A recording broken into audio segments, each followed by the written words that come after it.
2019년도 하반기 첫 번째 목요 강좌를 이렇게 시작하게 되었습니다. 저는 이광희입니다. 왜 제가 나왔나 궁금해하실 것 같아서 먼저 양해 말씀 하나를 드리겠습니다. 오늘 원래 사회로 예정되었던 이선영 집사님께서는 피치 못할 방송국의 사정으로 인하여 지금 현재 지방 출장 중에 계십니다. 그래서 오지 못하심을 너무 죄송해 하셨고요. 다음 달부터는 꼭 함께 하시기로 확인받았습니다. 그래서 오늘은 부족하지만 제가 사회와 패널을 함께 하면서 이선영 아나운서님의 빈자리를 마음껏 느끼게 도와드리도록 하겠습니다. 오늘 주제가 나만 알았던 이야기에 관한 주제입니다. 우리는 과거의 어떤 경험을 두 사람이 동일하게 했음에도 불구하고 그 경험을 시간이 지나서 이야기할 때에 입장이나 견해나 묘사가 다른 것들을 경험하게 될 때가 있습니다. 똑같은 결혼식장에 들어간 부부의 이야기를 듣는데 남편과 아내의 이야기가 굉장히 다를 때가 많이 있다라는 것이죠. 과거의 한 사건을 자기의 이야기로 받아들이기 위해서 자기 입장에서 그것을 해석하고 자기의 언어로 그것을 설명하기 때문입니다. 또한 많은 청년들이 자신이 어디로 가야 할지, 어떻게 살아가야 할지 고민이 많다라고 이야기하는데, 이야기를 쭉 들어보면 내가 어떤 큰 이야기 속에서 살아가고 있는지, 내가 어떤 지도를 따라 걸어가고 있는지, 자기가 어떤 이야기를 만들고 있는지를 찾지 못하기 때문에 항상 질문하면서 궁금해하곤 합니다. 우리의 현재 또한 이야기를 찾는 과정이라는 것입니다. 마지막으로 우리가 앞으로 어떤 사람이 되고 싶냐라고 물어볼 때 대부분 답하시는 것들은 자신이 자기 이야기의 주인공이 되는 것, 내가 하고 있는 이 직장, 내가 배우고 있는 이 공부를 통해서 내가 어떤 주인공다운 멋진 시나리오를 쓰고 싶다라는 이야기를 희망으로 표현하실 때가 많습니다.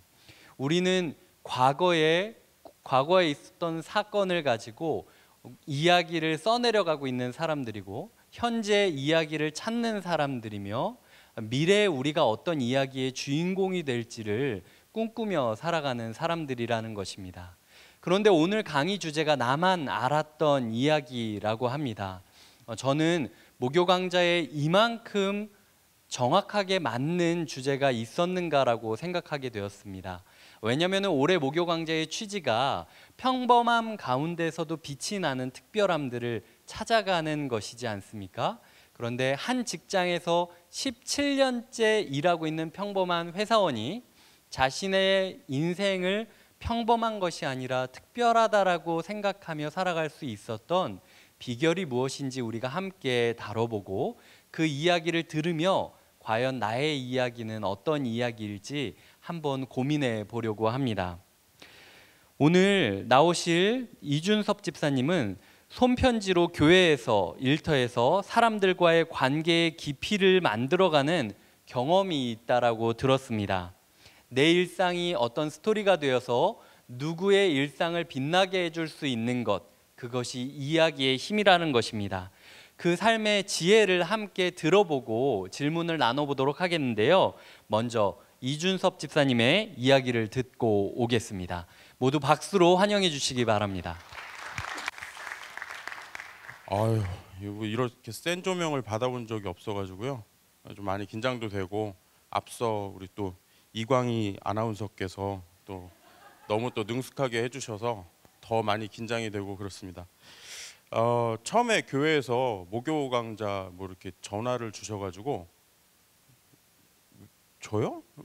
그리고 네, 내가 거기 나갈 만한 사람이 아닌데 이런 마음이 컸어요. 근데 우여곡절 끝에 나오게 됐고, 한 달 동안 고민하다가 제 삶에 있었던 몇 가지 이야기 좀 전해드리려고 합니다. 늦은 밤에 많은 분들 와주셨는데 또 피곤한 마음과 어깨가 조금이나마 좀 이렇게 풀어지고 시원해지는 그런 시간 됐으면 좋겠습니다. 저는 중등부에서 지금 교사하고 있고요. 말씀하신 대로 직장인입니다. 다른 분이 이제 하신 거를 저도 필름으로 봤는데, 뭐 누구누구 원장, 뭐 누구누구 뭐 PD 뭐 이런 건 봤는데 누구누구 회사원 이렇게 나오니까 참 어색하기도 하면서 아무튼 뭐 열심히 한번 해보겠습니다. 첫 번째 이야기부터 시작하도록 하겠습니다. 저는 인천 청라에 살고 있고요. 직장은 서울의 양재동입니다. 공항고속도로, 그다음에 올림픽대로, 경부고속도로를 거쳐서 아침 한 5시 40분에 출발하는 거를 기준으로 한 1시간 정도 걸립니다. 편도 50km고요. 그렇게 직장 생활하고 있습니다. 7월 16일이었습니다. 저희 팀에 회식이 있었어요. 근데 저기 보이는 좀 괴상하게 생긴 미니버스를 타고 고깃집으로 이동해서 회식을 했습니다. 그리고 이제 저는 술을 안 마시는데 안 먹으니까 이제 다른 동료들은 다 뭐 한 잔씩이라도 했고요. 그래서 이제 제가 운전해가지고 가까운 지하철역에 이제 다 내려줬어요. 근데 팀장님께서 이제 너무 늦었으니까 차 갖고 가라. 대신에 내일 아침 8시에 임원들이 2차 타고 저기 출장 가야 되니까 늦지만 말아라. 그래서 예 알겠습니다. 그리고 집으로 갔습니다. 그날 회식 메뉴가 꽃등심이었는데 한 3개월 동안 안 했더니 이제 누적이 돼가지고 이제 좀 많이 먹을 수 있었어요.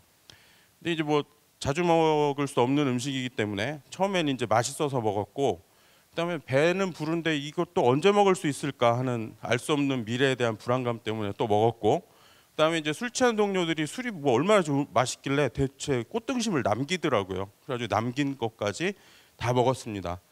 옛날 선현들의 말씀이 소고기는 이제 색깔만 변하면 바로 먹어야 된다 그래가지고 불판 앞에 앉아가지고 그냥 색깔만 변하면 계속 꽃등심을 삼켰어요. 그러니까 한심하게 뭐 배가 고파서 맛있어서 그런 동기도 아니고 그냥 그런 목적으로 계속 꽃등심을 삼키는 저는 꼭 등신 같은 그런 하루였습니다.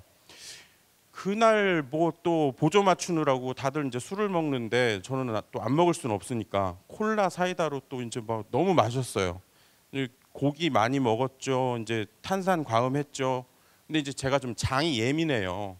그러다 보니까 밤새 그냥 화장실 들락날락하면서 잠도 못 자다가 5시 40분에 출근을 해야 되는데 6시가 되어서 겨우 일어났습니다.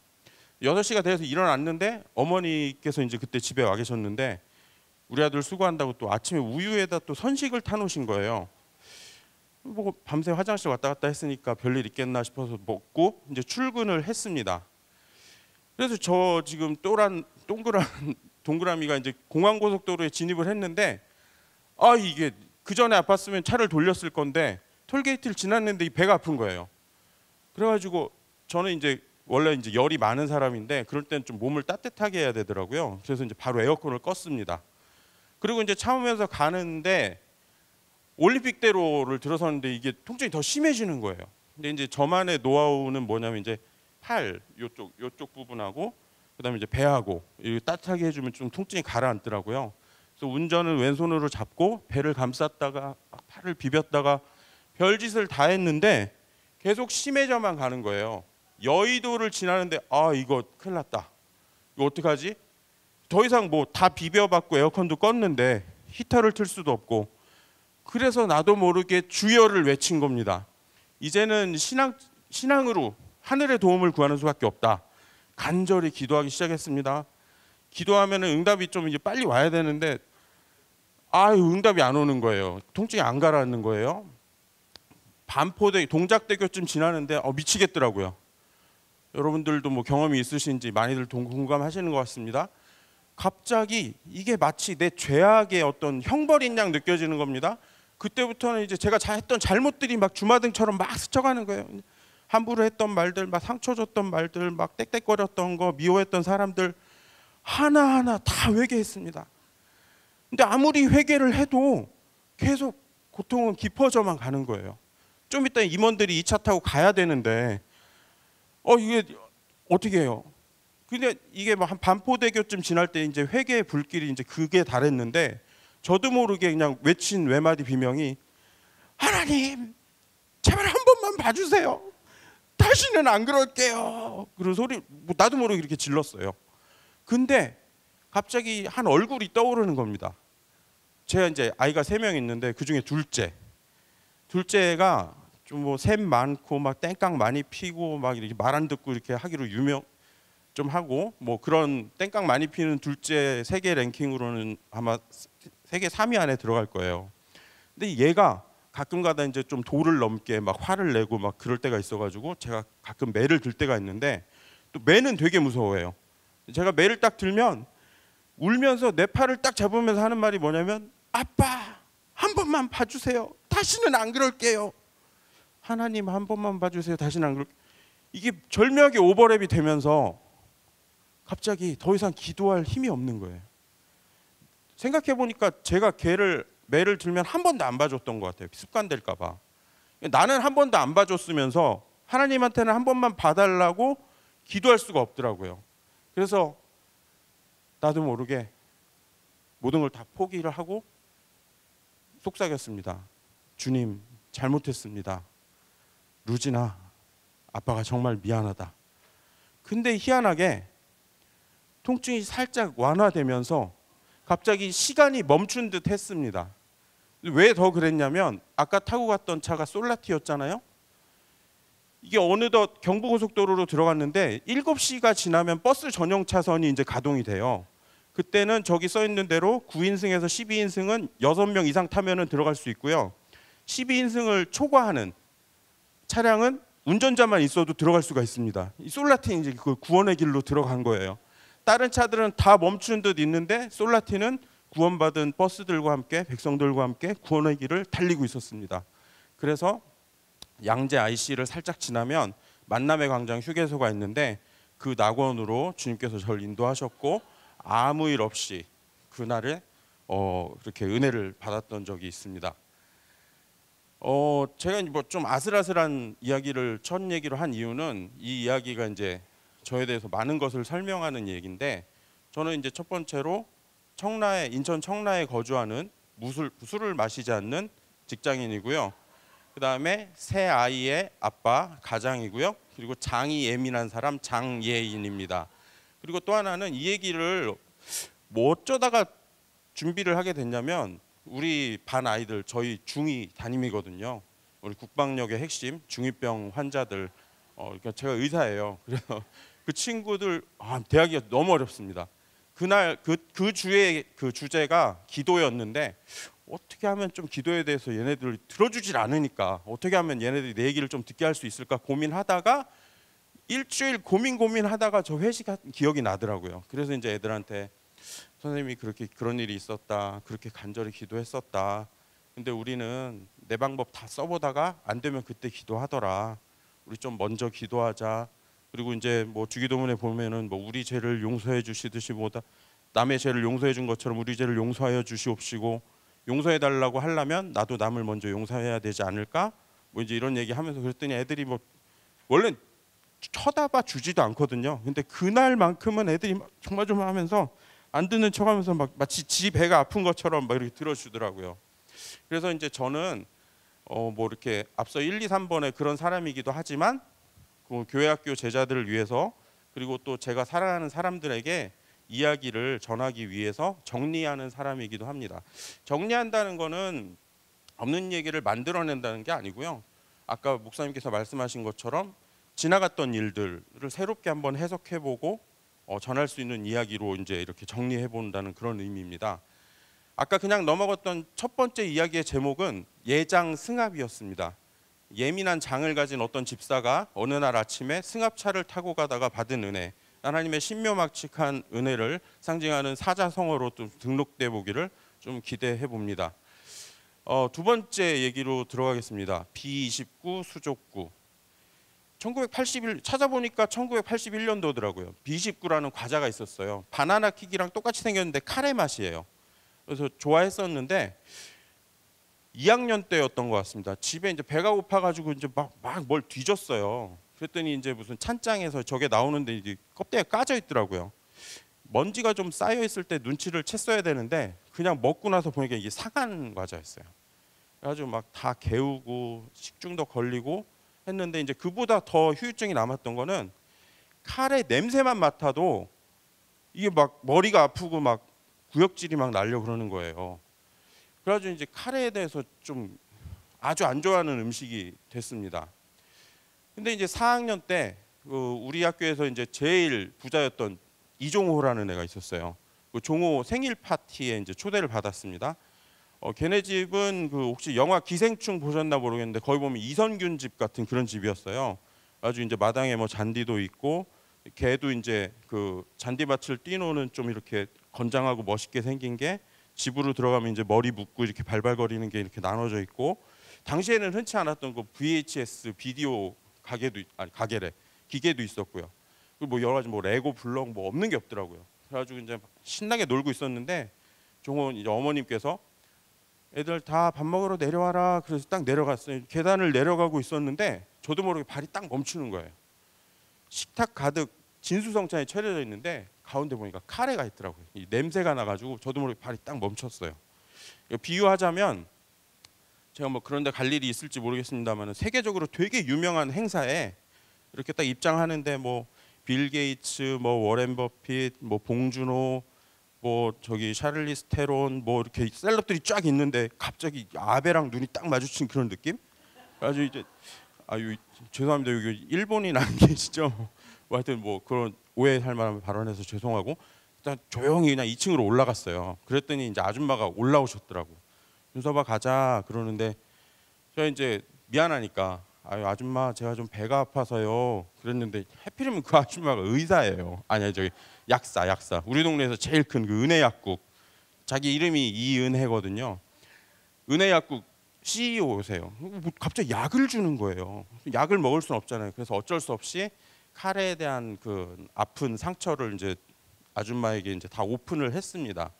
그때 이제 아줌마가 아이고 그런 줄 알았으면은 준섭이 그런 줄 알았으면 아줌마가 딴 거 만들었을 텐데 근데 아줌마가 준섭이 주려고 만들었는데 한 번만 먹어보면 안 될까?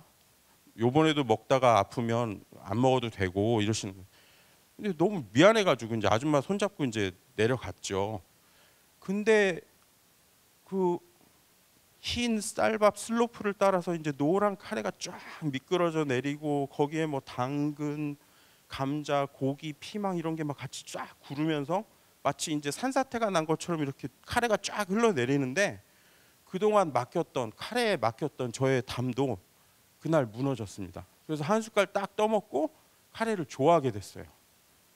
근데 이제 장황한 카레 얘기를 드린 이유는 저 기억이 되살아나면서 어떤 생각이 들었냐면 우리 기독교나 복음에 대해서 그런 생각을 가지고 계신 분들이 있을 수 있겠다. 원래 카레는 되게 맛있지만 내가 상한 카레를 처음 맛본 걸로 인해서 카레를 미워하게 됐듯이 원래 복음은 정말 좋고 감격스럽고 눈물 나는 것인데 어쩌다가 진짜 상한 복음을 접해가지고 기독교라 뭐 개독교라 그러고 막 교회라 그러면 막 치를 떨고 이런 분들이 계실 수 있겠다는 생각을 제가 그때 이제 하게 됐습니다. 저기 이제 카레 힐러리라고 한 이유는 그 아줌마 성이 이 씨였고 카레를 통해서 저를 이제 치유하셨다는 의미로 저는 이제 그분을 힐러리 여사라고 부르게 됩니다. 진짜 크리스찬이란 뭘까 한번 생각해봤는데 뭐 여러 가지가 있고 도저히 이제 저 같은 사람이 다 설명할 수는 없겠지만 제가 경험한 본 것 중에 작은 부분 하나를 설명하자면 그거는 진짜 복음을 맛보게 해주는 사람이 아닐까 하는 생각이 듭니다. 어떤 아시는 분이 얼마 전에 이제 저희 집에 와가지고 교회 욕을 막 하는 거예요.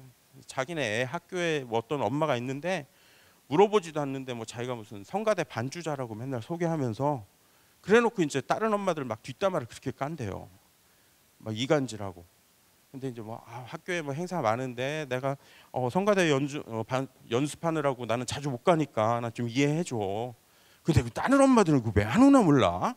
이러면서 막 정죄하더래요.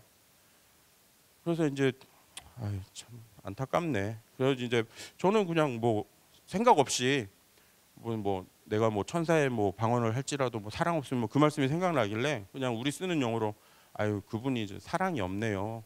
이해하세요. 그랬더니 사랑은 무슨 재수가 없는 거지. 딱 그러더라고요. 근데 들어보니까 그 표현이 훨씬 맞는 것 같아요. 근데 뭐 저도 누군가에게 그런 사람이었을지도 모르고 이제 뭐 누가 뭐 상한 복음이냐 뭐 이런 거를 정죄하는 거는 뭐 저의 영역도 아니고 그걸 강조하고 싶지 않습니다. 그 종호 아줌마처럼 누군가에게 상처를 받아서 기독교를 미워하게 됐는지 모르겠지만 그 상처와 아픔은 또 다른 제대로 된 크리스찬이 치유해 줄 수 있다는 생각이 들고 우리도 그래야 되지 않을까 하는 생각이 들었고요.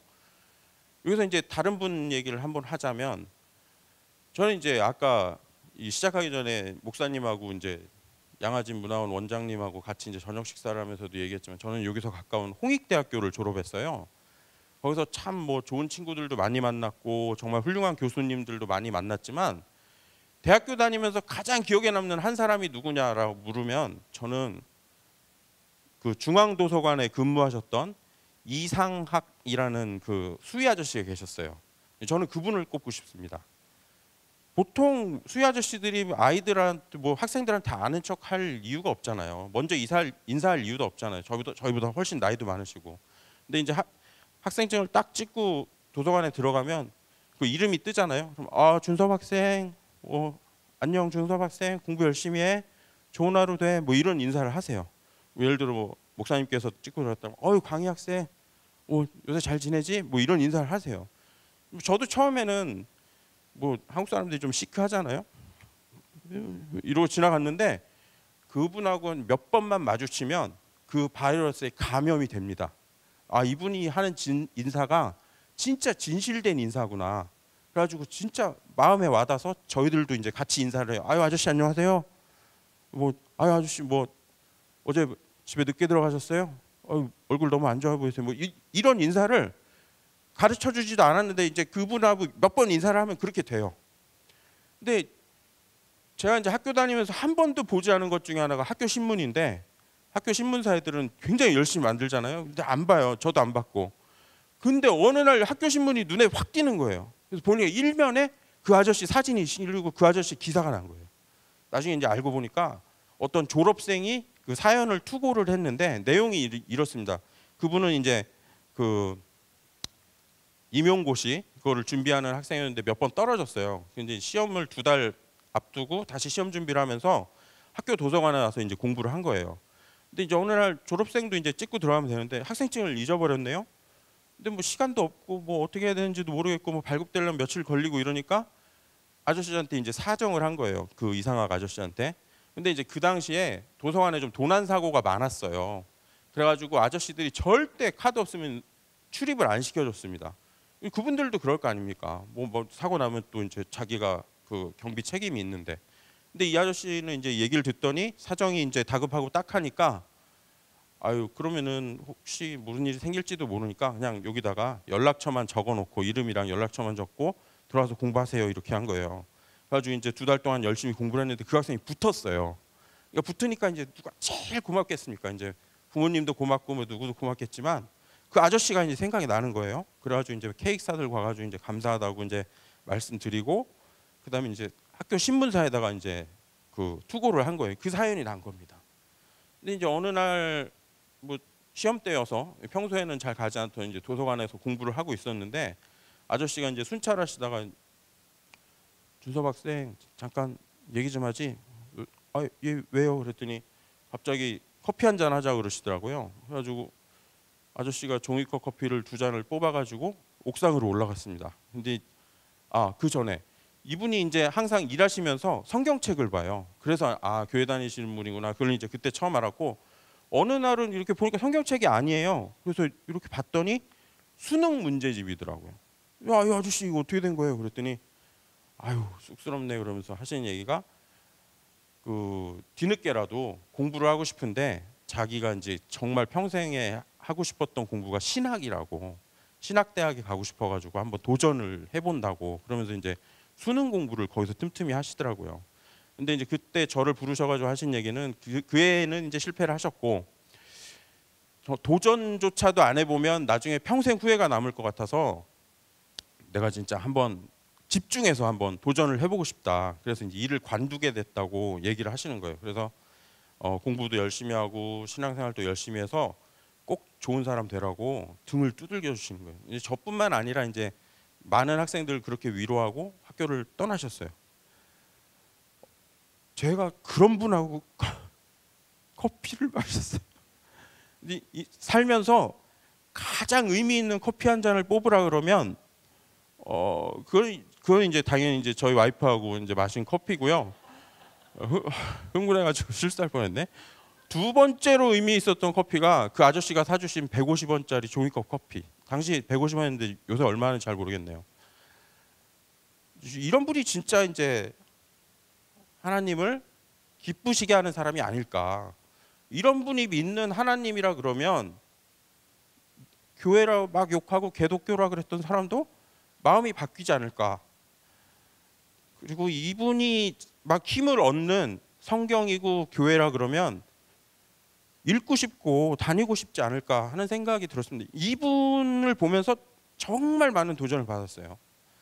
그래서 정말 신실한 믿음의 한 사람이 그가 가는 곳에 하나님의 나라가 임하게 할 수 있다는 거를 저는 수희 아저씨 보고 알았습니다.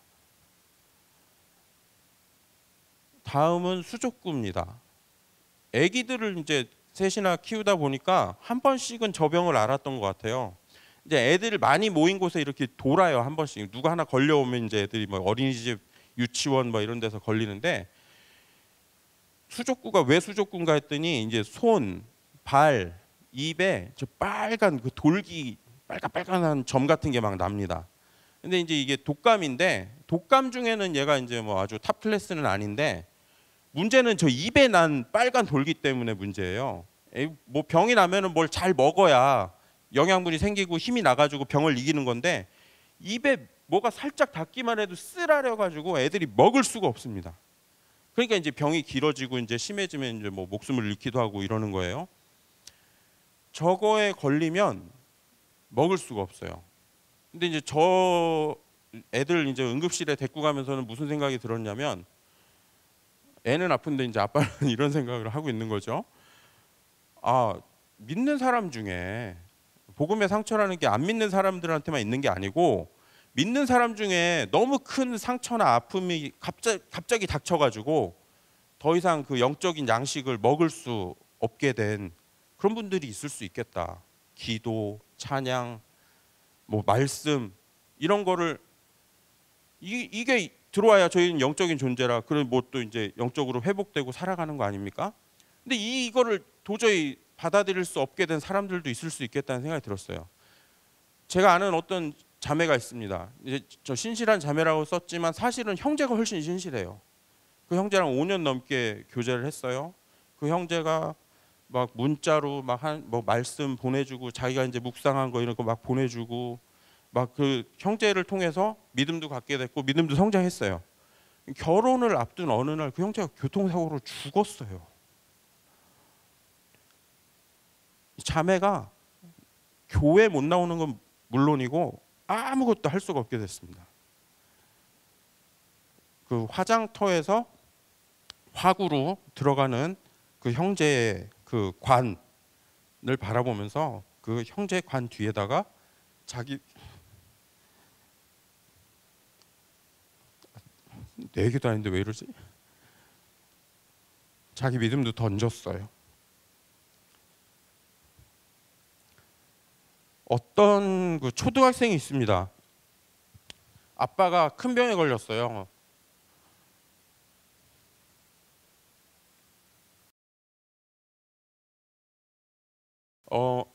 아빠가 너무 아픈데, 아빠가 이제 자식도 있고 열심히 기도하면서 치료를 받았습니다. 근데 이제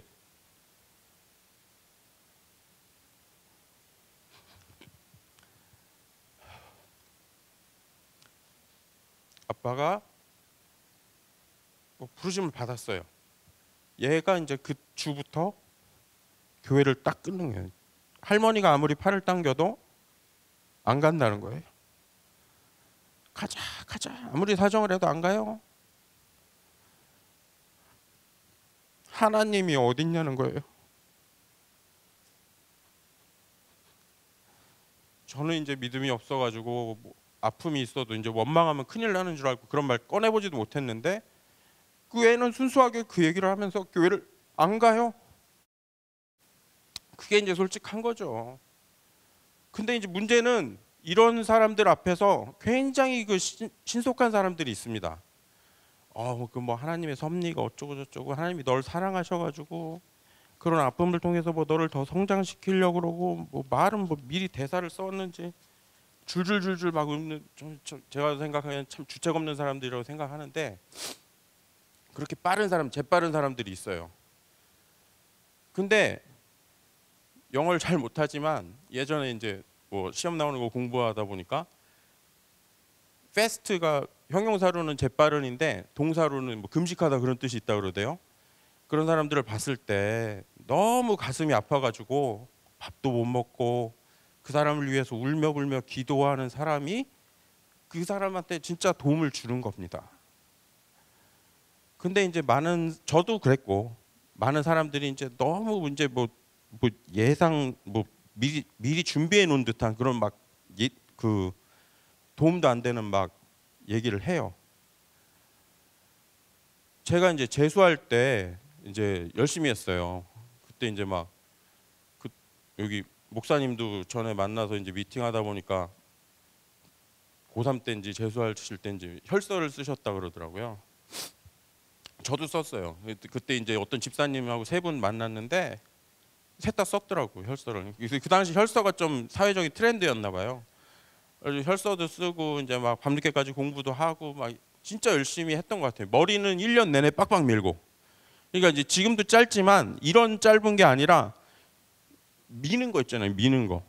나는 그때 이제 뭐 마이클 조단 이런 사람들이 굉장히 인기가 많았는데 머리를 밀면 다 머리가 그렇게 생긴 줄 알았어요. 근데 미니까 이제 허옇더만. 그래가지고 좀 흉하고 그래서 이제 뭐 수건도 두르고 다니고 그랬는데 그렇게 열심히 공부했는데 마지막 합격자 발표 날 ARS를 딱 눌렀죠. 설레는 마음으로 당연히 이제 좋은 소식을 기대하고 눌렀는데 수학이 넘어 들려오는 목소리가 죄송합니다. 불합격입니다. 그래서 뭘 잘못 눌렀나? 몇 번을 눌러봐도 똑같아요. 그래가지고 밤늦게 버스를 타고 학교에 가봤어요. 그 찬바람 부는 그 운동장에 붙여놓은 그 합격자 명단을 아무리 한 글자 한 글자 되새겨 봐도 내 이름이 없는 거예요. 그날로 이제 문을 걸어 잠그고 그냥 들어갔습니다. 나오질 않았어요. 근데 이제 그 다음 날 우리 집에 저기 구역 예배가 있었는데 어떤 분이 다 들려 안에 있는데 우리 엄마한테 얘기를 들었겠죠. 하나님이 지금 준섭이를 위로하라고 하신다고 준섭이 좀 불러달라고. 애가 지금 안에서 뭐 안 나와요. 뭐 하도 그러니까 이제 엄마는 하루 넘게 애가 안 나오니까 이제 걱정도 되고 그래도 믿으니까 기도 받으면 이제 뭐 애가 회복될 줄 알고 막 문을 두들기는 거야. 엄마가 안 나가요 엄마. 괜찮아요. 아무리 얘기를 해도 준섭아 한 번만 나와봐라. 나와서 뭐 기도를 받았어요. 뭐 그랬더니 뭐 사랑하는데 아들아 뭐 어쩌고 막 기도하는데 기도 받고 확신이 딱 들었어요. 이 양반 가라구나. 내가 뭐 그때 감정이 격해서 그런 게 아니라 이제 그분이 나중에 이제 교회에서 그런 일로 몇 번 무리를 일으키셔가지고 교회를 이제 떠나셨어요. 뭐 누구 아프면 또 막 가서 그러고 막 이러니까 나중에 이제 문제를 일으키시고 좀 떠나시게 됐는데 그렇게 한 2주 폐인처럼 지냈던 것 같습니다. 근데 이제 엄마는 이제 뭐 저보다 더 아파하셨고 아버지는 근데 표정에 변화가 없는 거예요. 그래서 그냥 실망하셨나 보다 이렇게 그냥 알고 있었죠.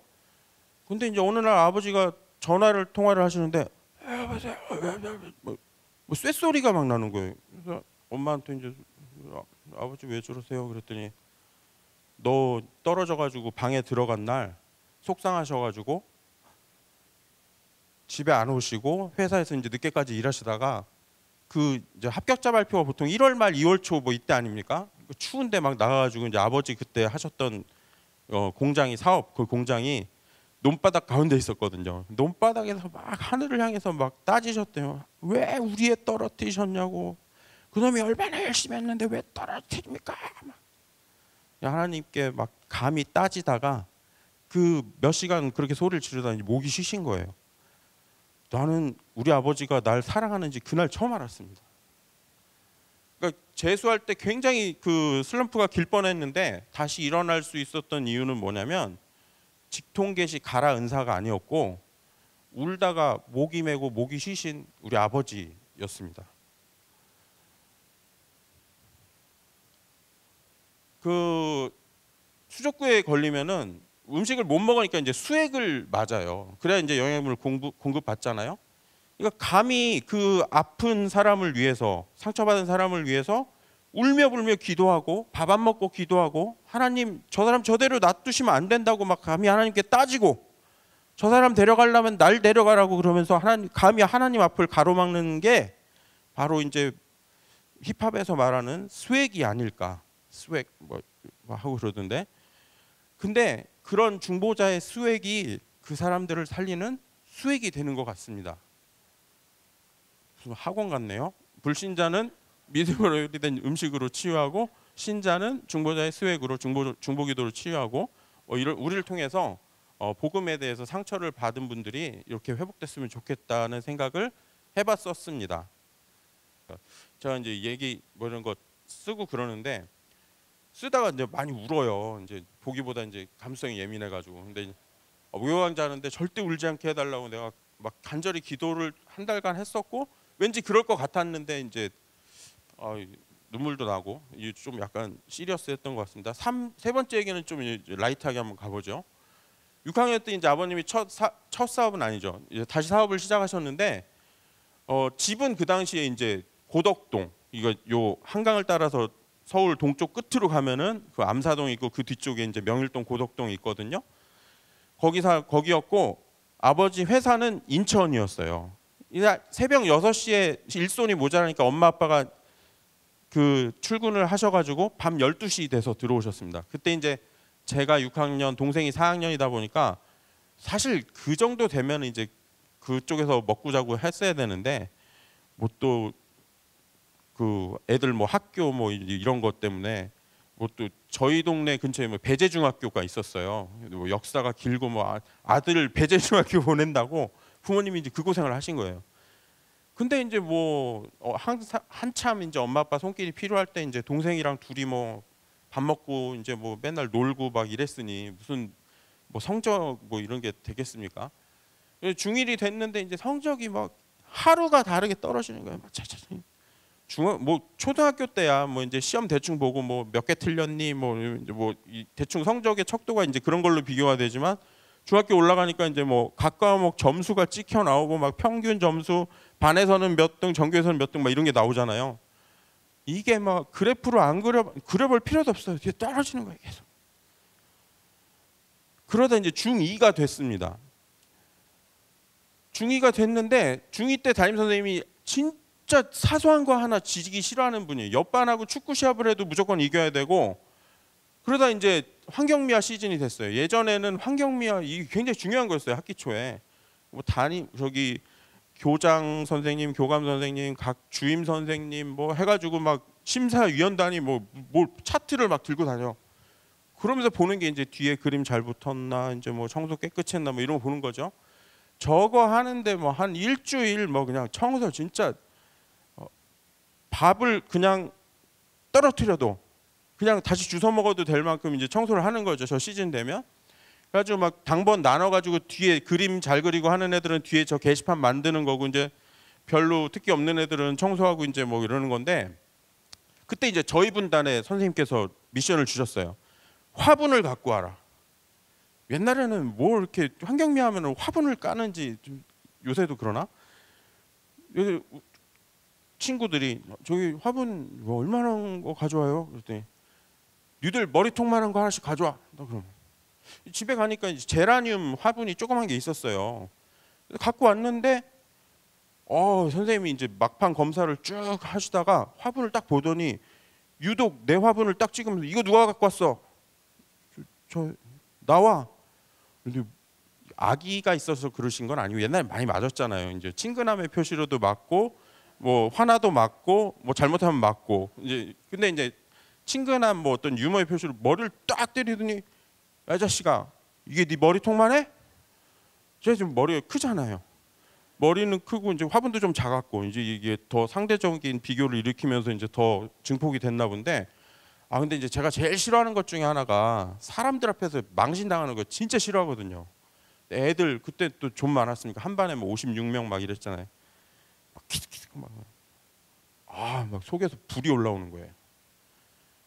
엄마한테 전화를 걸었습니다. 그때 이제 휴대폰이 없었어요. 이제 1989년도였습니다. 제가 중2면 엄마 아빠 일하시는 그 바쁜 회사에 전화를 걸었습니다. 엄마, 왜 무슨 일이야? 화분 사다 주세요. 화분이 필요해요, 엄마. 무슨 화분? 환경미 하는데 엄마, 화분이 필요해. 아니, 어떤 걸로 사면 돼? 크면 돼요, 엄마. 화분은 커야 돼, 엄마. 애가 막 울면 중2 뭐 이때 부모님과 말 안 하잖아요. 근데 이제 갑자기 일하고 있는데 전화해가지고 막 울먹이면서 애가 막 화분이 커야 된다 그러니까 제가 뭐 그냥 그러고 끊었던 것 같아요. 근데 이제 저도 나중에 부모가 돼 보니까 이제 부모는 자식이 했던 말이 가슴에 남습니다. 생각해 보니까 그날 엄마가 얼마나 고민했을까 싶더라고요. 큰 화분. 그래서 저는 이제 어느 정도 예상했냐면 제가 이제 가져갔던 게 저 제라늄 조그만 화분이니까 요 화분 크기가 한 무릎 정도 오고 이게 뭔가 심겨서 이제 그 한 하반신만한 정도면 저거면은 이제 제라늄 갖고 갔었는데 제 계획은 뭐였냐면 저거 갖고 가가지고 보란 듯이 교실 내 화분이 있었던 그 자리에 갖다 놓는 거예요. 한번 봐라. 그래서 저 정도 화분을 기대했는데 이제 어머니가 하루 종일 고민하다가 사오신 게 2m가 넘는 행운목을 사오셨어요. 자식이 커야 된다 그러니까. 저는 좀 기대치보다 훨씬 컸기 때문에 놀랬죠. 근데 이제 잘 됐다 싶었어요. 다음 날 그냥 중2 꼬맹이가 저를 끼끼끼 들고 한 2분 들고 한 5분 쉬고 막 이렇게 해가지고 지각을 겨우 면하는 시간에 학교에 도착했습니다. 교실 일부러 앞문을 열고 들어갔어요. 선생님 봐야 되니까. 뒷문으로 이렇게 비굴하게 들어가고 싶지 않았어요. 조그만 화분을 가져왔다고 머리를 때려? 한번 보자. 일부러 앞문 팍 열고 제가 좀 못됐어요. 낑낑 들고 가가지고 내 화분이 있던 자리에 거의 반 집어 던졌어요. 빡 놓고 선생님 딱 봤죠. 이제 싸대기 한 대 딱 맞고 이게 제가 그런 거는 딱 영화 같잖아요. 딱 맞고 근데 이제 딱 던지는 것까지는 좋았는데 맞을 때 되니까 좀 겁은 나더라고요. 딱 해가지고 뭐 이런 새끼가 다 있어. 이게 이제 딱 나올 대사잖아요. 근데 선생님이 갑자기 이준섭이 근성 있는데 자식 됐어. 자식 마음에 들어. 야 박수. 갑자기 애들이 막 박수를 쳐. 이게 아닌데. 그날로 이제 담임 선생님한테 제가 이제 관심제자가 돼가지고 시험을 보면은 선생님한테 먼저 검사를 받아요. 뭐 몇 점 해가지고 성적이 오르면 칭찬을 해줘야 되잖아요. 근데 자식아 자만하지 마. 근데 떨어지면 이 대칭되게 해야 될 거 아닙니까? 위축되지 마. 이게 나와야 되는데 이 새끼 뭐해? 엎드려. 막 맞아요. 그리고 이제 되게 이제 지금도 기억나는 이유가 뭐 떨어진 과목이 있으면은 그 과목 문제집을 막 사줘요. 풀으라고. 그래가지고 이제 진짜 막 맞을 줄 알았는데 그런 예상치 못했던 그 선생님의 관심과 사랑, 그 허를 찌르는 말 한마디에 제가 이제 중2 때 그 맞고 관심 받고 사랑받고 하니까 성적이 많이 올랐어요. 이제 제가 이제 좀 보시면 알겠지만 중1 때 성적이 계속 떨어지면서 학교에 이제 운동부가 많았는데 세 종목의 코치님들부터 제가 러브콜을 받았습니다. 역도, 그다음에 유도, 럭비. 아주 야 준서 운동하자. 야 이게 오히려 기회 더 많아. 이걸로 대학 가는 게 훨씬 빨라. 그래서 하도 성적이 떨어지길래 제가 이제 그때 이제 운동을 할까 말까 고민하던 시기였는데 그 선생님을 만나서 제가 이제 공부해서 대학 가야겠다. 그때 이제 마음을 먹었어요. 근데 사실 뭐 운동했으면 더 성공했을지도 모르겠지만 이제 제 마음을 변화시킨 거는 그 선생님의 그 허를 찌르는 한마디였습니다.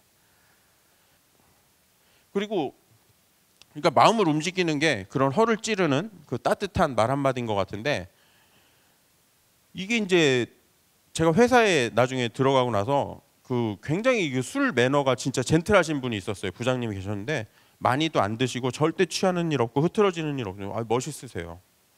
근데 이제 그분이 술 때문에 이혼을 할 뻔했대요. 옛날에 좀 젊었을 때. 이제 저는 이제 현대자동차 다니는데 저희 회사는 이제 술 마시는 것도 능력이고 일이었던 업무였던 시절이 있었어요.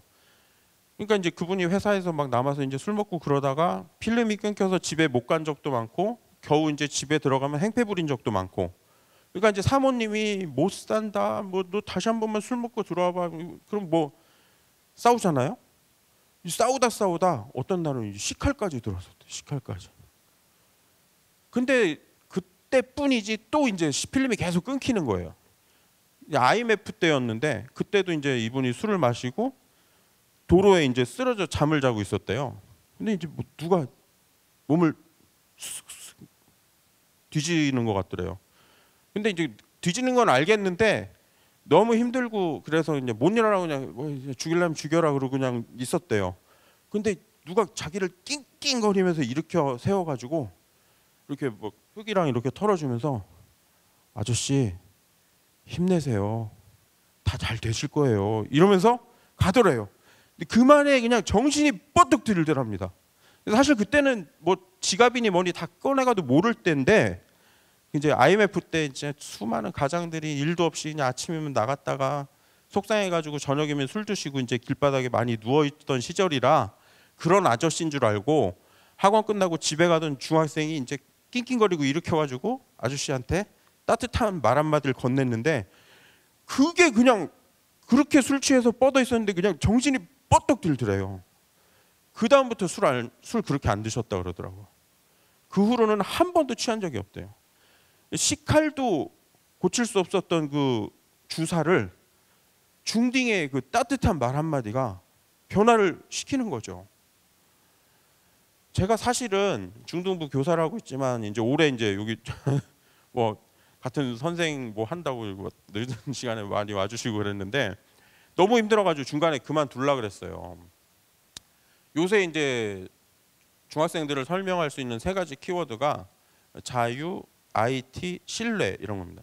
자유를 굉장히 중시해요. 남의 자유도 존중합니다. 아유 목사님 설교 준비하셨어요? 하세요. 저는 제 할 거 할게요. 선생님 분반 공부 준비하셨어요? 하세요. 전 제 할 거 할게요. IT 핸드폰 끝내주게 다룹니다. 뭐 무슨 앞에서 보혈 얘기 뭐 순교 얘기를 해도 카톡으로 막 IT 강국 코리아의 미래는 여전히 밝습니다. 그 다음에 신뢰. 어쩌다 이제 선생이 열받아가지고 야단을 쳐도 그런 화난 선생으로부터 현 정권이 그들을 지켜주리란 공권력에 대한 신뢰가 있는 학생들입니다. 선생을 무서워하지 않습니다. 교역자 무서워하지 않습니다. 못 해먹겠더라고요. 그만둘라 그랬어요. 근데 이제 많은 선생님들이 위로도 해주셨고 어떤 선생님은 이제 뭐 질책도 해주시고 그렇게 말하면 어떡하냐고. 그래서 이제 혼자 고민하다가 생각난 게 그 중2 때 담임 선생님이에요. 나는 그토록 싸가지 없는 학생이었는데 애들 다 지켜보고 있는데 막 큰 화분 가가지고 막 집어 던지고 막 그래서 때리려면 때려라 이랬던 놈한테 막 칭찬해주고 관심 가져주시고 했던 나는 그런 사랑을 받은 애였는데 이제 내가 그 나이 됐다고 나는 말 안 듣는다고 애들을 정죄했던 게 막 너무 후회가 되더라고요. 마음을 고쳐먹었습니다. 그래도 애들은 여전히 듣지 않아요. 그래서 고민하면서 일주일에 저런 얘기 하나씩 이제 준비해가지고 가는 거예요. 뭐 그런 얘기 해주면은 듣긴 들어요. 근데 그게 굉장히 감격스러운 일입니다. 들어준다는 게. 어떤 날은 이제 너희들 학교에서 급식 먹는데요. 급식 먹을 때 우리 기도하자. 대충 속으로 하지 말고 대놓고 기도하자. 우리 좀 믿는 사람이라는 거 표시낼 필요가 있다. 그랬더니 애들이 막 눈에 쌍심지를 키고 막 그러면은 뭐 관종 취급을 받는다는 둥, 뭐 왕따를 당한다는 둥, 무슨 뭐 도대체 요새 중학교가 어떤지 알지도 못한다는 둥, 뭐 무슨 뭐 그래봤자 교회 다니는 애들 반감만 일으킨다는 둥 막 쌍심지를 키고 막 덤비는 거예요. 근데 전 그날 진짜 기분이 좋았어요. 원래 말 대꾸 안 하는 애들이거든요. 너 혼자 떠들어라 이러는 거지. 근데 나를 향해서 내 말 한마디를 듣고 날 죽일 듯이 막 반격을 하는데 그날 진짜 거짓말 안 하고 집에 가서 자려고 누웠는데도 막 자꾸 막 좋아가지고 피식피식 막 웃음이 났습니다. 중등부는 막 한 번 설교에 막 3,000명 회개하고 막 가시나무에 막 불 붙어가지고 막 주님 음성 들리고 막 이런 스펙타클한 곳은 아니에요. 어쩌다가 뭐 있는지도 몰랐다가 한번 쳐다봐주는 몇 초, 그리고 내 말 들어주는 1, 2분, 내 말 듣고 막 말해주는 거, 이거는 뭐 그건 부흥이 일어난 거고, 이런 광야 같은 곳입니다.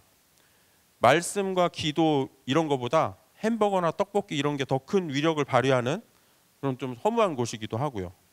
그런데 이제 저는 열심히 이제 하기로 마음 먹었습니다. 왜냐하면 중2 때 담임 선생님이 나는 그 매 맞거나 욕 먹거나 하는 게 마땅했었지만 관심과 사랑을 가져주셨던 분이 있었기 때문에 조금이라도 갚아보려고 우리 애들한테 열심히 계속 이제 뭐 너희들 참 좋은 애들이다, 잘 될 거다, 하나님이 너희 통해서 큰 일 이루실 거다 격려하면서 가보려고 합니다.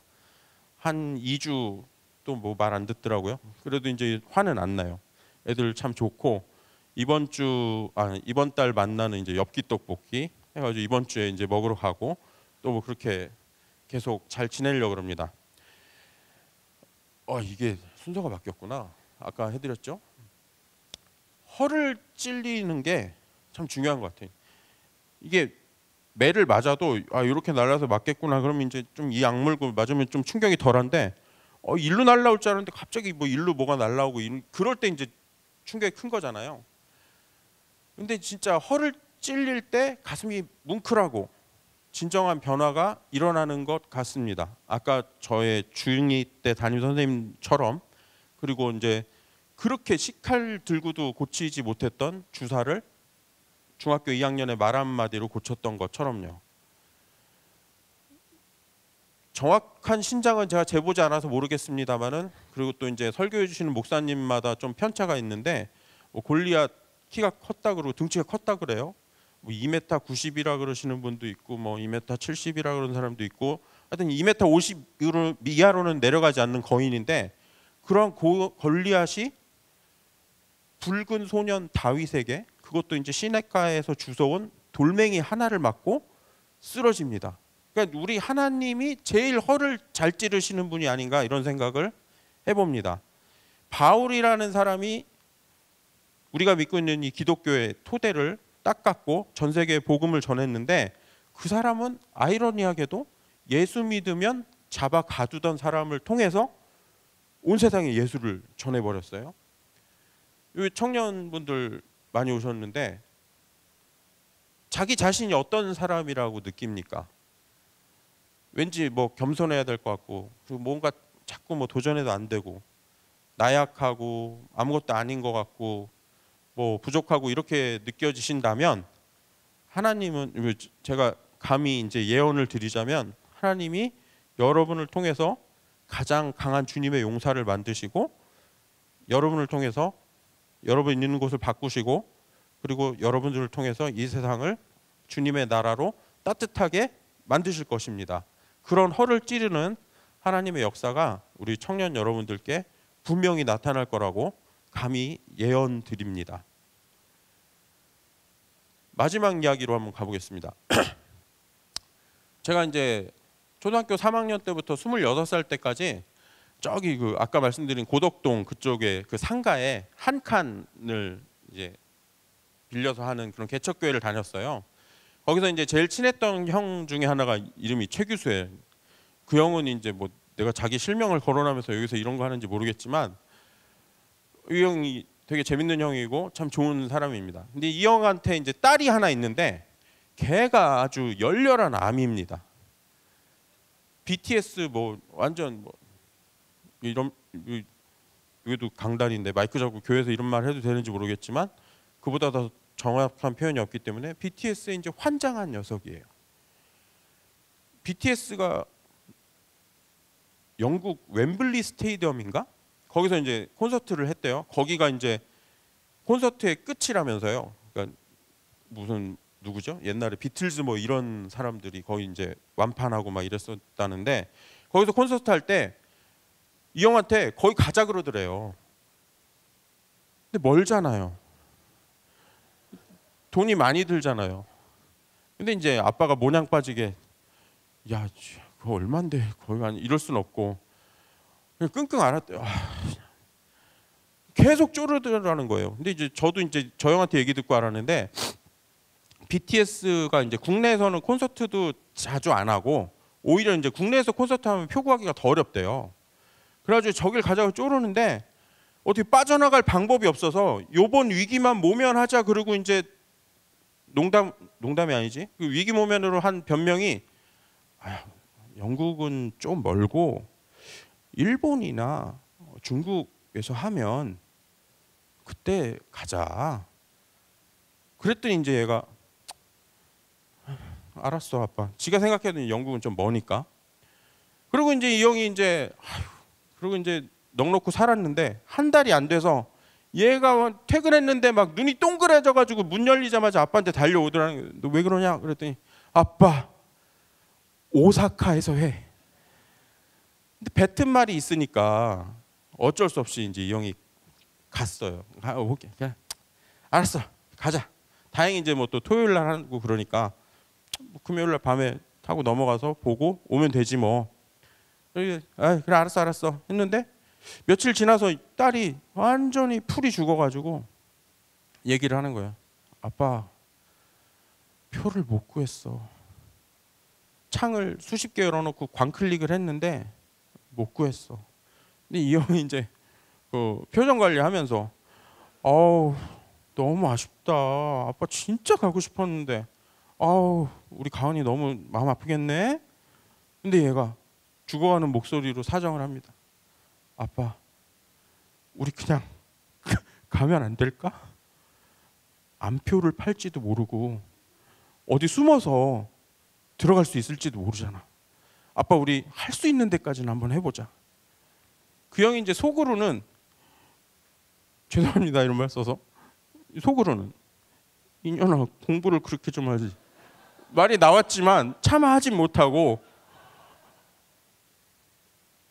근데 이제 너무 전실하더래요. 그래서 그래 가자. 그래가지고 표도 없이 두 부녀가 현해탄을 건넜어요.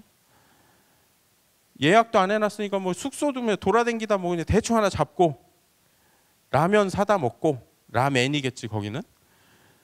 그리고 콘서트 당일날 두 부녀가 손을 붙잡고 콘서트 하는 경기장으로 가서 담장 주위를 일본 소녀 팬들과 함께 막 뛰어다녔대요. 어디 개구멍 없나 하고. 그러다 가드들이 막는데 이제 너무 많으니까 다 못 막고 틈이 생겼대요. 그래가지고 그거를 담을 넘어서 들어갔대요. 근데 이제 보디가드들이 너무 많아서 경기장 안까지는 못 들어갔고 쫙 먼 발치에서 이제 BTS가 이제 밴에서 내리는 모습만 보고 돌아왔답니다. 그 얘기를 듣고요. 제가 두 가지 생각이 들었어요. 첫 번째는 이 얘기를 우리 애들이 알면 안 된다. 저 형은 딸이 하나인데 저 지경인데 나는 둘인데 둘이서 복가되면 내가 무슨 뭐 전 세계 콘서트 투어하는 것도 아니고 BTS 쫓아다니다가 내 인생 다 망하겠다. 우리 애들이 알면 안 된다. 두 번째 이건 이제 이기적인 아빠의 모습이었고 두 번째 들었던 생각은 규수 형 참 좋은 아빠구나. 진짜 좋은 아빠네. 내가 그런 아빠 되고 싶진 않지만 참 좋은 아빠구나. 근데 그런 생각이 들더라고요. 하나님이 규수형 같은 아빠겠다. 그러니까 진짜 누가 봐도 잘 준비해 놓고 딱 명확한 그런 길만 같이 따라가 주는 게 아니고 표도 없이 일본 가자고 하는 철없는 애를 따라서도 자식이 걱정돼서 손잡고 같이 가주고 막 그 47살짜리 아저씨가 막 그 꽥꽥대는 소녀 팬들이랑 같이 뛰어댕기고 담장 뛰어넘고 그렇게 해주는 우리가 이제 잘못된 어떤 선택, 욕심에 의한 잘못된 선택을 했을 때도 하나님 우리 손잡고 그때 같이 계셨겠구나 이런 생각이 들었습니다. 그러니까 하나님은 우리가 잘못된이라는 표현은 좀 그렇고 좀 헤매는 그런 길을 헤매했을 때도 우리 곁에 계셨다 이런 생각이 들었습니다. 그 부녀가 엄청 친해졌어요. 거기 갔다 오고. 왜 안 그랬겠어요? 나중에 크면 그때 생각하면서 많이 웃고 그러지 않겠습니까? 그리고 지금은 이제 뭐 철없이 그랬다 쳐도 그런 아빠의 사랑을 받고 자라면서 아빠의 사랑과 뜻을 깨달을 거예요. 더 커서는 아빠의 뜻을 쫓아서 순종하는 그런 아빠의 꿈을 이뤄주는, 그리고 아빠의 꿈이라는 게 뭐 딸이 잘 되는 거겠죠. 그런 딸이 될 거라고 확신이 들었습니다. 저는 너무 부족하지만 오늘 청년 여러분들 앞에 선배로서 이 자리에 섰습니다. 여러분들 어떤 사람이 되고 싶으십니까? 어떤 사람이 좀 있어 보입니까? 여기서 이제 잠깐 제 얘기를 좀 드리면, 이거 잘 안 하는 얘기인데 저는 사수했어요. 가고 싶었던 학교가 있었는데 거기 가면은 뭐가 될 줄 알고 왠지 거기 가고 싶었어요. 고3, 재수, 아까 이제 뭐 난리 바가지를 쳤죠. 삼수 한 번, 그 당시에는 이제 최장 사수까지 할 수 있는, 그나마 이제 제가 생일이 빨라서 사수까지 할 수 있었던 거지, 삼수해도 안 되면 이제 군대를 가야 되는 상황이었거든요. 이거 끝까지 한번 도전해 보고 싶다 했는데 안 되더라고요. 근데 이제 생각해 보니까 고등학교를 한 번 더 다닌 거야. 재수, 삼수, 사수. 나중에 참 허무했습니다. 그리고 뭐 지금 직장 다니는데 취직하려고 막 노력하지 않았어요. 그러니까 저는 아무것도 없는 놈이 이상하게 회사 다니는 사람들이 되게 없어 보이고 맨날 뭐 저기 갔다가 다시 들어오고, 오늘 봤던 사람 내일 또 보고, 오늘 욕 먹은 사람한테 내일 또 욕 먹고, 그러다가 자기가 좀 올라가면 지가 욕 먹었던 것도 또 남한테 욕하고, 아 저게 뭐야? 에이 막 진짜 내가 나중에 취직은 안 한다. 이랬는데 뭐 어쩌다 보니까 취직했어요. 취직해서 이제 제가 하고 싶었던 일, 또 일하고 싶었던 부서에는 못 가봤습니다.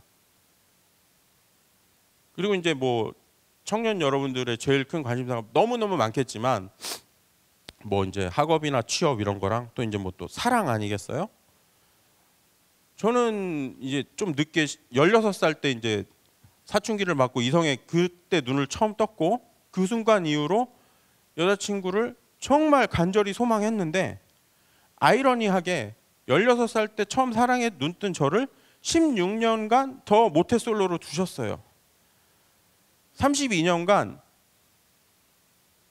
그러니까 뭐 경험이라는 게 있는 거잖아요. 어쩌다 보면 뭐 다 뭐 추억이라는 게 있는 거잖아요. 근데 이제 저는 그쪽으로는 안 되더라고요.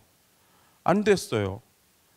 그리고 이제 나중에 이제 대학 졸업하고 졸업 시즌이 돼서 원래는 이제 더 좀 공부를 하려고 그랬는데 결혼은 또 해야겠고, 이게 또 아까 말씀드린 대로 고등학교를 한 번 더 다닌 바람에 졸업을 굉장히 늦었을 거 아닙니까?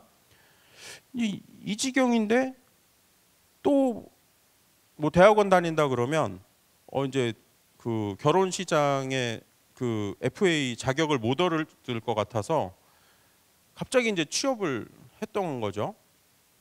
취업하고 나니까 이제 교회 사모님 또 권사님들이 막 어디 가보라고, 뭐 내가 아는 누구 뭐 어느 교회 뭐 무슨 권사 뭐라는데 얼굴도 모르고 가라면 만났죠. 이제 사모님이 가서 만나보라고 만났고, 목사님이 가서 만나보라고 만났고, 기억나는 것만 32번 선을 봤는데 한 번도 안 됐어요.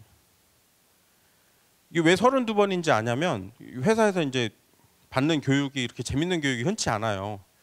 그래서 2박 3일 교육이었는데 자다 더 이상 잠이 안 와가지고 뭐 할까 그러다 종이에 이제 그동안 선봤던 여자 한 명 한 명 써봤어요. 김진영 뭐 이렇게 해가지고. 그랬더니 이제 기억나는 것만 33 봤거든요. 32명이더라고요. 안 돼. 아, 하나님이 그토록 드문 사람한테 주신다는 그 은사를 내가 받은 건가? 독신의 은사를 내가 받은 건가? 뭐 어쩔 수 없지. 그리고 이제 밤이 맞도록 그 그물을 던지다가 고기를 못 잡아가지고 이제 접으려고 했던 베드로의 마음으로, 나중에 이제 성경을 읽어봤더니 그런 표현이 있대요. 어느 복음인지 기억은 안 나는데 그물을 막 씻고 있었대. 근데 그때 이제 주님이 와가지고 저기 던져봐라 그래서 던졌더니 뭐 그랬다는 거예요. 저도 이제 그물을 씻는 마음으로 이제 마음을 접고 이제 혼자 살지 뭐 이러고 있었어요. 근데 이제 2005년 12월 24일 날 우리 교회에 유년부에 이제 새로운 전도사님이 오셨고, 중요한 건 이제 그분이 제 마음에도 오신 거죠. 교회에서 정신없이 막 지내다가 봉사도 하고 이제 막 저기 청년회에서 막 놀고 그러다가 정신없이 지내다가 정신을 문득 차려 보면 내가 자꾸 교역자실에 와 있는 거예요. 또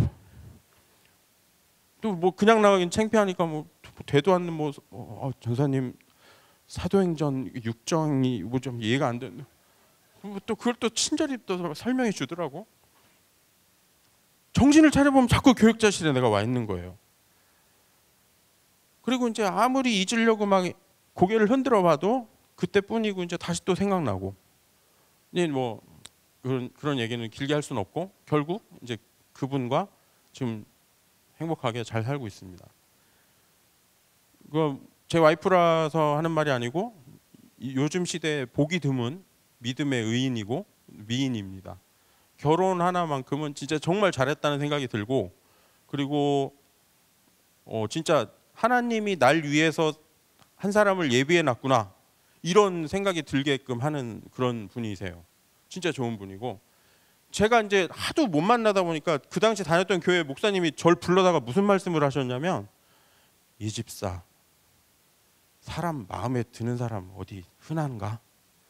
어떻게 내 마음에 7, 80% 드는 사람을 만나나? 그저 51% 마음에 들면 가는 거야. 낚시꾼이 왜 낚싯대를 여러 개 놓는지 아나? 여러 개 놔야 그 중에 하나 걸릴 거 아닌가? 담임 목사님이 집사를 불러다가 한 말이었어요. 그분이 강단에서는 이렇게 얘기했거든요. 하나님께서 아담의 뼈를 취해가지고 그 사람을 위해서 한 사람을 만들었고, 나중에 이제 아담이 끼어서 보니까 뭐 너는 내 뼈 중에 뼈요 살 중에 살이라, 여러분을 위해서 예비하신 그 한 사람이 있고 뭐 그 사람을 배신하면 안 되고, 그렇게 강력하게 설교하시던 분이 안타까운 청년 집사를 불러다가 뭐 낚싯대를 왜 여러 개 놓는지 아나, 그러게 포기했던 저를 만나게 하셨어요. 제가 이제 뭐 가끔 취미로 이게 아까 얘기 드린 것처럼 뭐 이야기도 이제 막 쓰고 글도 쓰고 하는데, 2년 전에 KBS 방송 아카데미의 그 드라마 작가 주말반 과정을 잠깐 다녔어요. 토요일마다. 그때 이제 저의 첫 작품을 썼죠. 수동변속기. 이제 수동변속 이 스틱 꼬물차를 모는 한 남자가 있어요. 그 남자가 어떤 여자를 짝사랑하는데 그 여자한테 계속 이용당하는 거야. 계속 이용당하다가 어느 날 이 여자가 운전을 가르쳐 달라 그래요. 성심성의껏 가르쳐 줍니다. 그 여자가 운전이 익숙해질 때쯤 지가 그냥 차 한 대 사가지고 그 남자를 떠나요. 이 남자가 굉장히 마음 아파하고 막 울고 아파하고 그러다가 교회의 아름다운 전도사님을 만나가지고 그 수동 스틱차를 폐차하고 오토매틱을 한 대 사가지고 새 출발하는 뭐 이런 막장도 못 가는 막간 드라마를 하나 썼어요. 그런 거 합평을 하거든요. 한 시간에 뭐 이제 두세 작품 이렇게 쫙 써내면 이제 뭐 선생님이 요 부분은 뭐 인물의 뭐가 너무 약하고 뭐 스토리 전개가 뭐 너무 비약됐고 막 이런 걸 하는데, 제 거를 이렇게 첫 작품 하고 제 거를 딱 보더니 다음 그러면서 그냥 넘어갔어요. 그런 저도 인정하는 막간 드라마지만 그 드라마에서 제목 하나는 건질만 합니다. 이 수동 변속기가 이 손으로 변속하는 그 수동이 아니고요. 수동태 할 때 그 수동이에요. 그리고 이제 기가 뭐 기계 할 때 기계가 아니라 뭐 기간 그럴 때 있잖아요. 그래서 짝사랑했던 사람한테 수동적으로 끌려갔던 시기 뭐 이런 뜻입니다. 근데 저도 그랬고요. 청년 때 우리가 수동 변속기를 살고 있는 건 아닌가 하는 생각이 들어요. 세상이 말하는 성공, 가치 이런 거에 수동적으로 끌려가는 젊음이 얼마나 소중한 건데 그런 거 쫓다가 좌절하고 실패하고 뭐 나는 안 된다 그러고 하는 그렇게 수동적으로 내 삶이 세상의 가치와 인정에 좌우되어 버리는 그런 기간이 되어 버려서는 절대 안 되겠다라는 생각이 들었습니다. 저는 자동차 회사에 다니는데 신앙인이 자동차라면 하나님의 사랑이 엔진이 되고 뭐 요즘 시대 같아서는 전지가 되겠죠. 그 엔진에서 나온 힘과 그 사랑을 예수님께서 친히 손으로 전달해 주시고 변속기가 되어서 성령님과 늘 동행하면서 성령 충만한 그런 성령의 연료로 충만한 게 신앙인이라는 자동차가 아닐까 하는 생각을 해봤습니다. 저는 세상에서 성공하는 게 어려우니까 신앙이라도 갖자 하고 여러분들 값싸게 위로하려고 그러는 게 아닙니다. 크리스찬이라는 거는요, 크고 작음에 대한 평가를 오직 주님께 맡기고 그 주님의 뜻대로 살아가는 사람이라는 생각이 듭니다. 이미 우리는 예수로 인해서 존귀한 사람이에요. 세상 뭐 성공, 뭐 취직, 뭐 이성 친구, 결혼 이런 게 우리 가치를 결정하지 않습니다. 이미 우리는 예수를 존귀해요. 다만 그 예수께서 존귀하게 하신 것을 자부심으로 알고 내가 어디에 가든 그 하나님의 뜻대로 살아가는 사람이 진정한 크리스찬이고 그러한 믿음의 청년들을 하나님께서 기대하고 계신다는 생각이 듭니다. 바울이 그렇게 위대한 신학자요 전도자라 그러는데 그 사람이 있기까지 수많은 사람들이 있었지만 제가 지식이 과문해서 그 살벌했던 자기를 잡으러 왔던 그 바울한테 가서 눈에다가 감히 손을 대고 기도했던 아나니아, 그리고 다소에 나중에 뭐 여러 해 칩거했다고 하던데 그 다소에서 바울을 도와주고 바울에게 성경을 가르쳐주고 했던 이름도 기록되지 않은 수많은 사람들, 그 사람들이 어떻게 바울보다 작다고 할 수 있겠습니까? 수위 아저씨였지만 제 인생의 가장 큰 사람입니다. 이상학 아저씨는. 그리고 아까 전해드린 얘기에서는 47살짜리 최규수 아저씨가 BTS에게 의문의 1패를 안기지 않습니까? 크고 작은 건 하나님께서 평가해 주실 일이고 우리는 그저 하나님의 뜻대로 우리가 배운 믿음대로 우리가 있는 그곳에서 살아가야 된다고 생각합니다. 얘기를 준비하면서 굉장히 좀 낯뜨거웠어요. 그러니까 뭐 얘기를 쓰다 보니까 참 많은 은혜도 저 스스로 받고 했는데 너 그대로 사니? 그랬을 때 그래서 긴 얘기 들어주셔서 너무나 감사하고 저도 이 시간 제목이 나만 알았던 이야기였는데 뭐 어디서 이런 얘기 못 들어보셨죠? 뭐 예장승합 뭐 이런 얘기 못 들어보셨잖아요. 나만 알았던 이야기지만 여러분들에게 나눠드렸고 저 역시 제가 전해드렸던 이런 작은 이야기대로 살아가겠습니다. 감사합니다. 네, 긴 시간 수고 많으셨습니다. 예. 감사합니다. 오지간한 부흥 집회라고 생각할 수 있을. 네. 부끄럽습니다. 그 사실 이제 이야기를 들으면서 생각됐던 몇 가지 질문이 있는데요. 가장 먼저 들었던 질문은 사수를 하셨다고 하셨잖아요. 예. 그런데 제가 듣기로는 지금 한 직장에서 17년 동안 일하고 계신다라는 거죠. 예. 그러면은 사수 후 대학을 들어가시고 졸업하자마자 직장에 들어간 곳에서 17년을 계셨다는 건가요? 예, 17년째 지금 다니고 있습니다. 그렇다면 혹시 이제 취업을 준비하는 청년들도 있을 테니까요. 취업을 하셨을 때 어떻게 하셨는지에 대해서 그 스토리를 좀 알려주시면 좋을 것 같습니다. 일단은 좀 저를 낮추려고 하는 얘기는 아니고요. 이렇게 이직을 하는 친구들을 보면 더 능력 있는 친구들인 경우가 많아요. 이제 옮길 수 있다는 거는 뭐 실력이 있어서 자기가 원하는 곳으로 또 이제 옮길 수 있다는 얘기거든요. 그래서 그런 경우가 많고 이제 저 같은 경우에는 이제 뭐 나가라고 하기 전까지는 열심히 지금 다니고 있는 그런 케이스고요. 취직을 하게 된 거는 아까 말씀드렸다시피 이제 결혼을 해야겠는데 이제 계속 대학원 다니고 하면 많이 늦었기 때문에 이제 결혼 시장에 이제 매물로서의 가치가 좀 떨어질 것 같아서 취직을 해야겠다. 또 제 긴 얘기 오래 들어주셨는데 이제 좀 더 솔직하게 말씀드리자면 이제 나중에 이거 영상 올라온다면서요. 이거 제가 부탁드리는 게 제가 이렇게 박수를 딱 치는 시점부터 다시 박수를 딱 치는 시점까지는 이렇게 잘라내 주시면 감사하겠습니다. 이제 그 당시에 이제 짝사랑했던 자매가 있었어요. 근데 이제 지금 쳐야 되는 거 아닌가요? 예, 자, 다 같이 한번 쳐볼까요? 자, 하나, 둘, 셋. 예, 짝사랑했던 자매가 있었는데 내가 저 사람 부모라면 29에 이제 겨우 대학 졸업하는데 직장이 없어. 그러면 딸을 안 줄 것 같더라고요. 뭐 딸을 주다니 그런 표현은. 그렇죠. 이제 요새 이제 말 조심해야 되는데 결혼을 허락하지 않을 것 같은 생각이 들더라고요. 그런 생각도 들었고 뭐 꼭 저자매가 아니더라도 이제 직장이 있어야 좀 뭔가 장가를 갈 수 있겠다 이런 생각을 갖고 있었던 차에 중간고사 때 이제 공부를 하려고 이제 시험 기간이 됐으니까 도서관을 들어갔는데 도서관 입구에 이제 저희 회사 채용 공고가 포스터가 붙어 있었어요.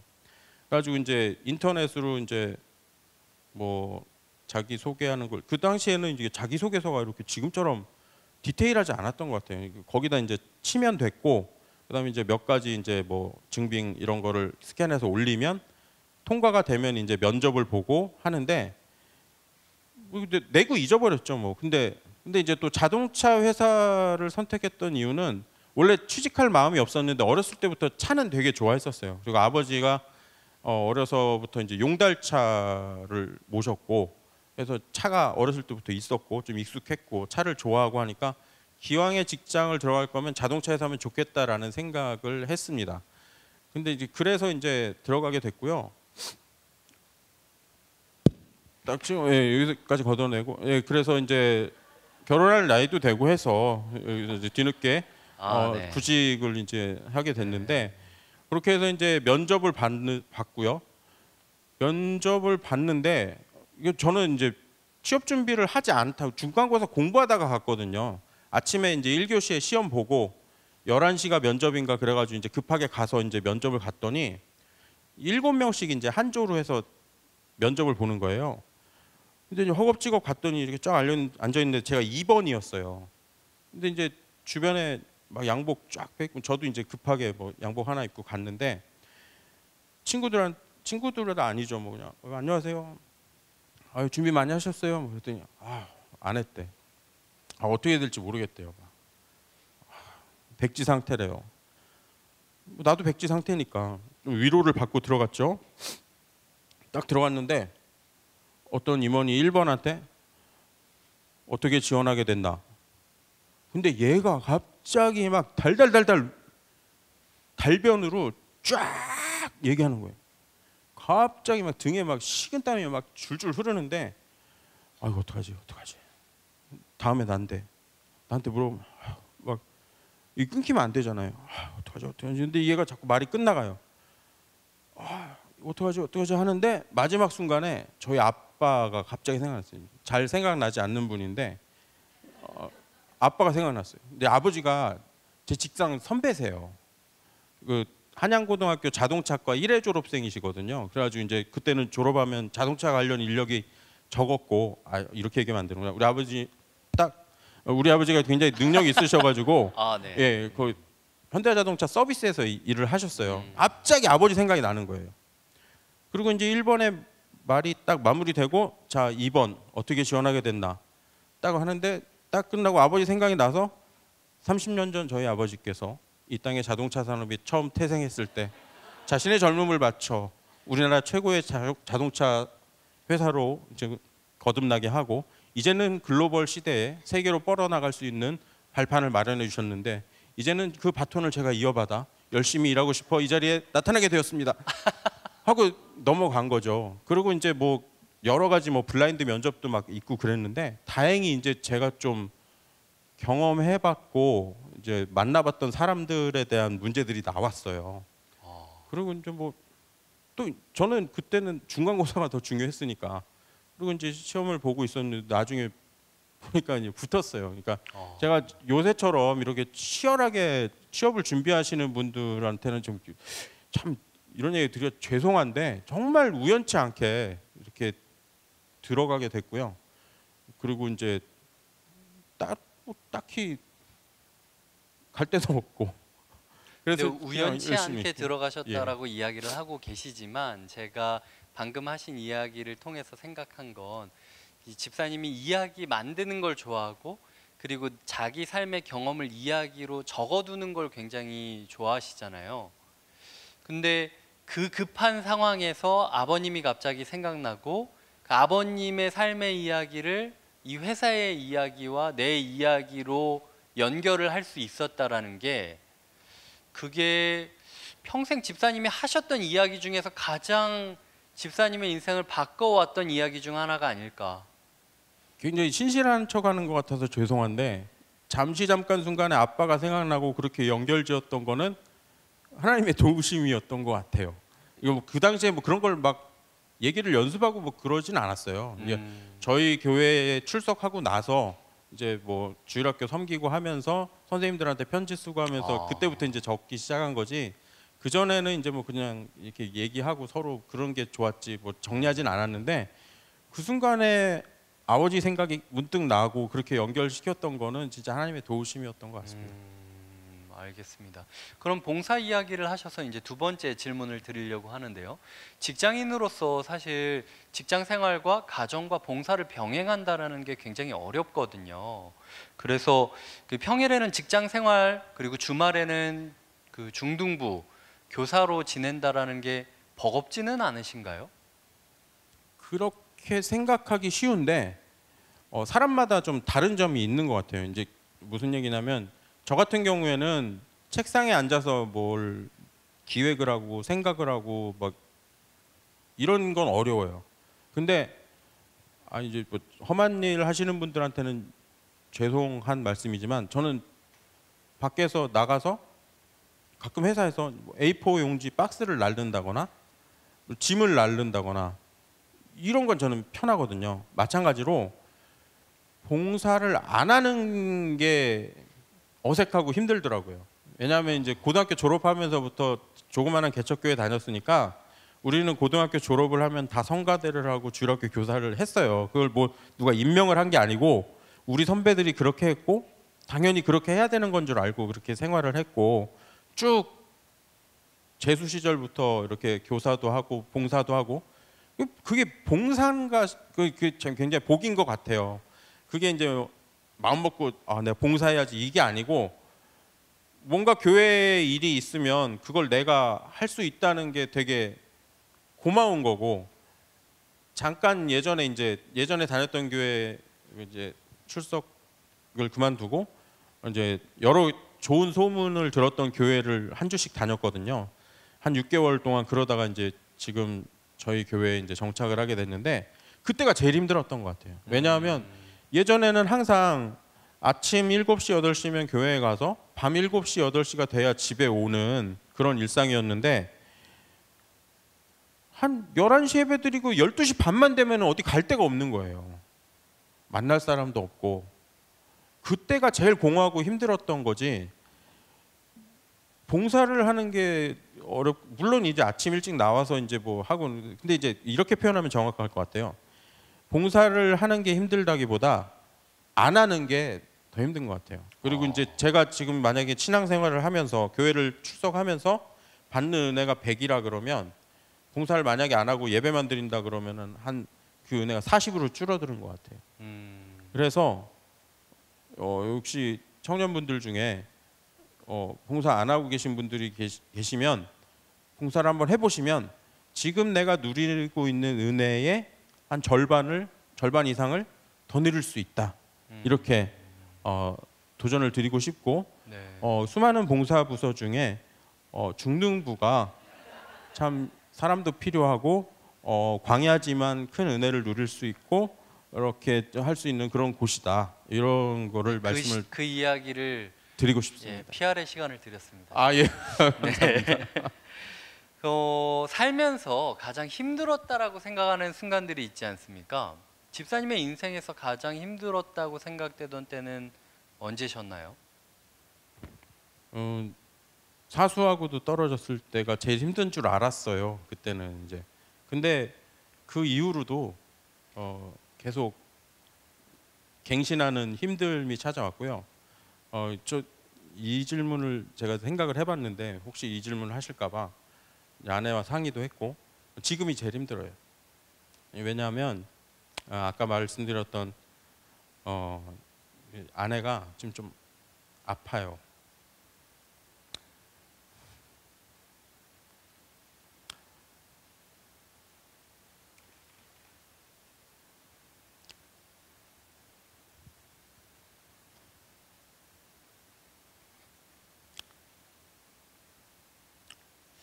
예, 치료받고 이제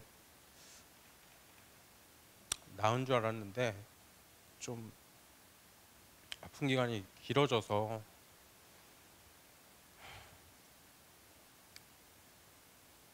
지금 그래서 이제 지금이 가장 힘든 것 같고요. 근데 이제 대신에 지나왔을 때 이제 그때가 제일 힘들었던 거잖아요. 그렇죠. 오늘 이제 이거 시간 준비하기 전에도 이제 다시 한번 생각을 해봤는데 분명히 이제 지금 제일 힘든 시간도 나중에 이제 그때가 제일 힘들었었지 하고 넘어갈 수 있지 않을까 하는 희망을 또 갖게 됐어요. 그래서 이제 지금 아프지만 분명히 낫게 해주실 거고 나중에 이제 그런 아픔도 견디게 해주셨지 하고 되돌아볼 수 있게 분명히 해주실 거다. 그런 믿음을 다시 한번 갖게 됐습니다. 네. 아직 끝나지 않은 거죠, 이야기가. 어떤 이야기? 이야기가 지금 아직 인생을 살고 있으니까. 예, 그런 것 같아요. 예. 예. 매 순간이 이야기인 것 같고요. 앞으로도 이야기는 계속 될 거고. 이것도 예. 뭐 언덕 하나가 될 거니까요. 뭐. 예, 나중에 또 되돌아보면서 또 정리해보고 싶습니다. 그때 또 이렇게 사자성어로. 그때는 이제 저 말고 네. 제 아내가 와서 했으면 좋겠어요. 네. 사실은 이제 저보다 훨씬 자격 있는 사람이고요. 훨씬 더 어려운 환경에서 굴곡진 인생을 주님의 은혜로 승리하면서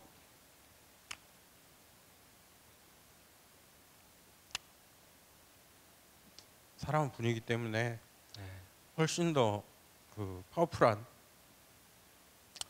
그런 걸 전해줄 수 있는 분이라서 이제 감히 부탁드리기로는 나을 거니까 나중에 이제 회복하고 나서 면접 없이 네. 이제 특채로 한번, 제가. 예, 특채로 한번 모셔주시는 걸로. 네, 그때 패널 하셔도 저는 돼요. 예? 저는 그냥 앉아 있어요. 오늘 뭐 한 달 꼬박 이 시간만 생각했던 것 같아요. 너무 네. 부담스러워서 회사에서는 일을 안 할 수는 없고 잠깐 이제 쉴 때 그리고 이제 회사가 아까 말씀드렸다시피 멀잖아요. 그러니까 출퇴근길에 이제 계속 이 시간만 생각하면서 이제 한 달을 보냈는데 아마 제가 전해드린 것보다 몇 배 가는 진짜 가슴에 와닿는 이야기를 해줄 수 있는 분이세요. 그래서 꼭 그분이 여기 그분이라 그러니까 꼭 하나님 같네. 와이프가 했으면 좋겠고 저는 진짜 그 신들매를 풀기도 감당치 못할 그런 사람입니다. 알겠습니다. 네. 이제 저희가 질문을 좀 받아보려고 합니다. 그 혹시 궁금하신 부분들 함께 질문하실 부분 있으면 손을 드셔서 그 표시를 해주시면 저희가 마이크를 전해드리도록 하겠습니다. 안녕하세요. 말씀 잘 들었습니다. 그 직장이 먼데 그만두실 생각은 안 하셨어요? 멀어서 그만두기는요. 제 상황이 너무 다급해요. 가장이기도 하고 그리고 이제 사실은 이제 좀 좋은 질문이네요. 생각해 보니까 이제 예전에 집 가까이 아니 회사 가까이 좀 이사를 하고 싶었어요. 근데 이제 아까 말씀드렸다시피 가까이 가려면 이제 굉장한 재정적인 부담이 늘어나잖아요. 그래서 이제 한 용인, 수원 뭐 이런 데로 생각을 하고 있었어요. 근데 이제 그때 이제 와이프가 지금 아이들이 첫째, 둘째가 다니고 있는 초등학교가 경인교육대학교 부설 초등학교인데 인천에서는 이상하게 부모님들이 거기를 많이 보내고 싶어해요. 그러니까 뭐 사설 초등학교 커리큘럼인데 국립학교라 또 돈은 안 내고 뭐 이런 메리트가 있어서. 근데 이제 와이프가 거기를 지원했으니까 거기가 안 되면 가자. 뭐 용인이든 수원이든 가자 이랬어요. 그러니까 저는 경쟁률이 몇인데 그랬더니 그 유명한 17대 1이더라고요. 그게 되겠나 싶어가지고 이제 저는 제 나름대로 이제 준비를 하고 있어요. 회사 1층에 있는 은행에서 이제 융자 상담도 받고 집도 여러 번 가서 보고 일로 가야지 이렇게 하고 있고 이제 발표 날만 기다리고 있었고 당연히 이제 안 되면 아유 여보 뭐 아쉽지만 뭐 이러면서 가려고 했어요. 진짜 힘들더라고요. 맨날 그렇게 다니니까. 힘들죠. 네. 근데 와이프가 붙었다는 거예요. 하나도 기쁘지 않았어요. 그래서 아니 저기 동명이인일지 모르니까 한번 확인해봐. 그랬더니 이거 붙어있는 대자보에 붙어있는 걸 찍어서 보냈더라고. 이루리 번호도 맞대요. 그래가지고 이제 그때 여느 다른 아빠들도 마찬가지실 텐데 마음 먹었던 게 나 하나 조금 더 왔다 갔다 하면서 힘들면 아이들 학교도 가깝고 그 당시에 이제 어머니도 가까이 사셨고 했기 때문에 모든 것이 다 좋을 수 있겠다 해가지고 그쪽에 이제 정착을 했고 아마 뭐 특별한 계기가 생기지 않는 한 뭐 계속 그 어디쯤엔가 살고 있지 않을까 싶습니다. 그죠? 예. 질문 하나 더 있어요. 예. 이 질문을 여쭤본 이유는 제가 저 집은 서초 쪽인데 상일동으로 몇 달 동안 프로젝트 때문에 왔다 갔다 한 적이 있는데 서초동에서 상일동이요? 네. 예. 그리고 서초에서 수원까지도 한 2달 왔다 갔다 한 적이 있는데 도저히 이렇게 계속은 못 다니겠더라고요. 예, 맞습니다. 그래서 네, 저는 잠깐이었지만 힘든 기억이 있어서 여쭤봤고요. 네. 그리고 아까 명일동 그래서 말씀하셔서 좀 반가웠어요. 상일동, 명일동, 고덕동. 예. 저도 처음엔 몰랐어요. 그러니까 원래 처음에 배치받았던 부서는 용산쯤에 있었거든요. 그러니까 다닐만 했어요. 얼추. 근데 이제 이게 2배로 늘어나니까 한 2년쯤 됐을 때쯤에 좀 몸에 무리가 온다 이런 생각이 들었었습니다. 근데 이제 뭐 지금은 이제 적응이 많이 된 것 같고요. 차를 솔라티로 바꾸고 싶겠네요. 비싸고 커요. 그리고 이제 그 차가 이렇게 회사 홍보를 하네요. 네. PR할 시간을 드린 거예요. 예. 솔라티라는 버스가 이제 안에 서서 이렇게 돌아다닐 수 있어요. 공고차인데 우리 스타렉스 같은 거 하면은 이제 타서 들어갈 때 막 이러고 들어가야 되잖아요. 근데 이제 서서 1m 92까지는 서서 돌아다닐 수 있고 굉장히 편하고 좋은데 이게 높다 보니까 지하 주차장에 못 넣습니다. 그러다 보니까 이제 밖에 주차 공간이 확보되지 않으면 어렵고 그리고 저 하나 출퇴근하자고 15인승 미니버스를 끌고 다니기는 좀 어려운데 뭐 개인적으로 참 회사에서 여러 차가 있지만 좋아하는 차 중에 하나입니다. 또 직장 상사분이 이 영상을 보실 수도 있으니까요. 네. 안 봤으면 좋겠습니다. 알겠습니다. 다른 질문을 받기 전에 먼저 종이로 받은 질문을 읽어드리겠습니다. 2가지인데요. 하나는 직장에서 하나님의 통로가 되고자 구체적으로 혹시 어떻게 근무하시는지요? 사실은 이 질문에 대해서는 굉장히 좀 부끄럽기도 합니다. 왜냐하면 이제 제가 처음에 군대 갈 때요, 교회에서 또 이제 그 당시 훈련 받았던 그 선교 단체에서 기도를 많이 받고 갔어요. 준섭 형제를 통해서 중대가 변하게 해주시고 대대가 뒤집어지게 해주시고 나는 내가 가면 그렇게 될 줄 알았어요. 그럼 나 하나 맨날 죽다 사는 거죠. 그러다가 이제 제대했는데 직장에 가면서도 동일한 마음을 먹었고 그리고 목사님께서도 기도도 많이 해주셨고 한데 직장에서 나 하나 살아남는 게 참 어렵더라고요. 근데 이제 이거 비겁한 변명으로 들릴 수도 있지만 그러나 그런 환경에서 잘 살아남는 것이 또 하나의 좋은 그 도전이 될 수 있겠다는 생각이 듭니다. 이제 제가 술을 이제 안 마시는데 처음에 이제 회사에 들어갔더니 이제 회사에서는 당연히 이제 잘 먹겠는데 왜 제가 그렇게 보이나요? 저는 음주운전 테스트하면은 이게 전수조사를 하지 않잖아요. 샘플로 하잖아요. 근데 진짜 한 번도 그냥 보낸 적이 꼭 물어보라 그러더라고.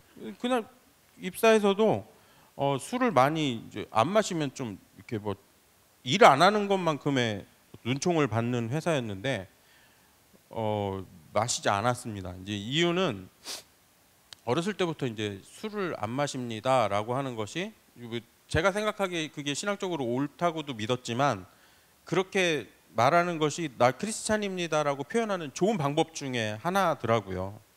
그래서 정말 두려웠지만 계속 버텼어요. 근데 이제 이게 대단한 일은 아닌데 제가 버팀으로 해서 그 다음에 이제 무술파 후배들이 이제 따로 앉아서 회식을 같이 참여할 수 있는 길이 열렸고, 그리고 이제 얼마 전에 그 독일로 그 주재원으로 발령받은 그 후배가 있었는데 그렇게 많이 친한 후배가 아니거든요. 근데 이제 가끔 뭐 페이스북이나 인스타그램 이런 데다가 뭐 사진 하나 올리고 이제 제 나름대로 느낀 거 이렇게 적고 하는데 그 친구가 이제 가면서 저한테 사내 메신저로 그 얘기를 하더라고요. 과장님 통해서 제가 참 그 신앙에 대해서 조금이나마 이렇게 끈을 잡을 수 있었다고. 근데 뭐 저는 그 친구한테 그런 말 한 적이 없거든요. 그래서 보는 사람마다 막 구원에 확신이 있냐고 막 물어보고 이제 막 사형리 전하고 막 이제 이런 것도 중요하지만 정직하게 그리고 이제 부당하게 뭐 남을 괴롭히지 않고 내 일을 꿋꿋이 하는 것도 좋은 게 아닌가 하는 생각이. 회사에서 전도 안 한다는 얘기를 돌려 많이 얘기했습니다. 네. 혹시 그 손 드시고 질문하실 분 다른 분 있으신가요? 이야기를 잘 풀어내시는데 재능도 있으신 것 같고, 그리고 뭐 KBS에서 수업도 들으신 적이 있다고 하셨는데 혹시 회사원이 안 되셨다면 다른 일 어떤 일을 하셨을 것 같으신지 궁금합니다. 좀 어울리지 않게 공부를 하지 않았을까 하는 생각이. 왜 이유는 뭐냐면 대학교 때 교수님들을 봤는데 참 좋은 도전을 많이 주신 분들은, 그러니까 굉장히 넉넉치 않은데 맨손으로 유학도 가시고 해가지고 이제 거기서 막 무슨 뭐 이렇게 슈퍼 잡화원 이런 아르바이트 해가시면서 막 진짜 사모님이랑 죽을 고생 해가시면서 막 공부하셔가지고 다시 돌아와서도 또 학자로서 또 열심히 연구하고 일하시는 그런 모습들이 너무 정말 보기 좋았어요. 그런데 이제 돌이켜 보면 만약에 회사 가지 않았으면 그 길을 도전하지 않았을까 싶은데 아마 그렇게 안 되지 않았을까. 근데 뭐 그거 안 했으면 뭐가 됐을지는 잘 모르겠고요. 이제 아까 얘기해 주신 부분은 요새 뭐 100세 시대라고 하잖아요. 그래서 물론 회사 열심히 다니고 계속 열심히 다닐 건데 만약에 내가 다른 일을 할 수 있다면 글 쓰는 일을 해보고 싶다는 생각은 들고요. 그래서 이제 뭐 틈틈이 써보고 하는데 또 앞으로 뭐 어떻게 인도하실지는 저는 잘 모르겠습니다. 최근 쓰고 계시는 작품이 혹시 제목이 있나요? 제목이 용자가 돌아왔다. 예. 야, 네. 예. 아무도 안 알아주는 드라마인데. 네, 기대하고 있겠습니다. 네. 예, 뭐 근데 안 하셔도 좋고 물어보셨으니까. 왜냐면 수동변속기라고 지난번 작품을 이야기하시니까 이게 차 회사에 오래 계시다 보니까 자꾸 이게 생각이 그쪽으로 가는 건가. 처음 쓰는 작품이다 보니까 이 잡탕이 된 거예요. 차 회사에 다니니까 뭐 이제 수동 변속기 하나 넣고 이제 뭐 또 뭐 짝사랑했던 얘기 넣고 뭐 전도사님 만나서 설렜던 얘기 넣고 막 그러니까 이제 죽도 밥도 아닌 게 된 거죠. 근데 이제 용자가 돌아왔다라는 작품은 박용자라는 어떤 그 고아 여자 챔프가 있습니다. 아. 그래가지고 이제 남동생이 하나 있어요. 네. 둘이 고하죠. 얘 키웠어. 네. 근데 어느 날 얘가 깡패한테 걸려가지고 죽도록 맞고 와요. 네. 구하다가 이제 자기도 맞아요. 근데 동네에서 만날 때마다 괴롭히네. 이 얘가 열받아가지고 동네 저 언덕에 있는 체육관, 복싱 체육관에 간 거예요. 네. 복싱 좀 가르쳐 주세요. 안 받아주는 걸 막 청소하고 막 이래가지고 배워가지고 걔네를 작사를 냅니다. 그래가지고 그 코치가 그 재능을 알아보고 얘를 키워요. 네. 그래가지고 이제 세계 챔프가 되고 40전 40KO로 전설의 복서가 되고 막 꽤 이제 이러는 쓰셨나 보네요. 다 썼어요. 그래가지고 이제 챔피언이 됐는데, 네. 근데 이제 얘는 그걸 지우고 싶은 거야. 고와 복서 이 두 단어를 그 인생에서. 타이틀을. 근데 이제 다행히 이제 복서를 하다가 팀 닥터랑 사랑에 사랑에 빠지는. 빠져가지고 성북동 며느리가 됩니다. 미국 유학을 다녀와요. 네. 신분 동생- 세탁을 하는 건가요? 그렇죠. 동생이 얘가 또 이제 서울 의대를 갔네. 네. 그래가지고 이제 우리는 상류 사회로 들어가야 되는데 네. 이제 동생이 좋은 여자만 만나서 결혼하면 내 인생 완전히 끝나는 거야. 네. 누나 만났어. 그리고 데려왔는데 고와 복서를 데리고 온 거야. 그래가지고 이제 그걸 뜯어 말리려고 이 용자가 그만뒀던 복싱을 다시 시작. 다시 들어가가지고 코치로 들어가가지고 얘를 띄어내려고 아, 하는 그런 얘기. 네. 첫 예. 작품이랑 비슷할 것 같은데. 죄송합니다. 개인적인 고백이 많이 들어간 것 같은데. 이제 복싱을 한 적은 없고요. 네. 혼자서 신나서 썼는데 네. 제가 이 풀 스토리를 네. 아내한테 이제 네. 들려줬더니 네. 여기까지 하죠. 그만해라. 알겠습니다. 알겠습니다. 혹시 한 가지 질문 정도만 더 받고 마칠까 하는데요. 선생님 안녕하세요. 안녕하세요. 어떻게 하는 사이신가요? 중등부 출신이세요. 네. 제가 10년 전에 여기 중등부를 다녔는데 그때 계셨고 제가 지난주에 10년 만에 교회를 방문했는데 중등부 갔다가 다시 계신 것을 보고 되게 반가웠는데요. 그때 너무 이제 말 안 반갑습니다. 듣던, 아니, 들은 채도 안 하던. 정말 모범생이었어요. 예. 저 친구는. 반은 네. 달랐지만 항상 너무 좋은 선생님이셨어요. 그래서 오늘 강의 잘 들었고요. 질문이 하나 생각나는데 선생님의 인생이 만약에 드라마라고 가정을 한다면 그리고 작가가 선생님이시라면 남은 인생은 어떤 이야기로 쓰여졌으면 좋으실지 물론 작품 결정은 하나님이 하시는 거지만 이제 어떤 이야기를 담고 싶으신지 그리고 그 이야기의 제목은 어떻게 하고 싶으신지. 네. 드라마 작가가 돼서 살았으면 좋겠어요.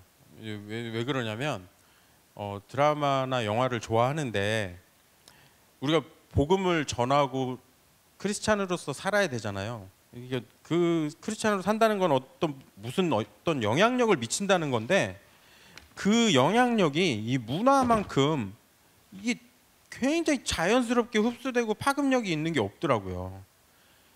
드라마 맨날 드라마 유치하다 뻔하다 욕하면서 사람들이 드라마를 계속 봐요.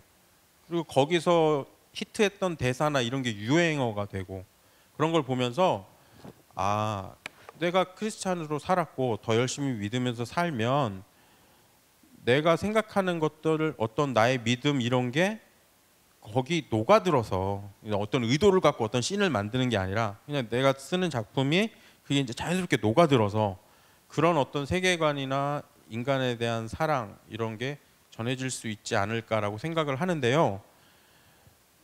굉장히 좋은 질문이라고 생각이 되는데 이거는 저의 생각이고 우리 모두 다 우리 인생의 작가는 하나님이시잖아요. 그러니까 설사 드라마 작가가 못 된다고 하더라도 작가이신 하나님께서 앞으로 만들어 주실 이야기가 훨씬 더 복될 거라고 저는 믿어요. 아마 그때는 학생이었는데 김윤 청년 인생도 분명히 마찬가지일 겁니다.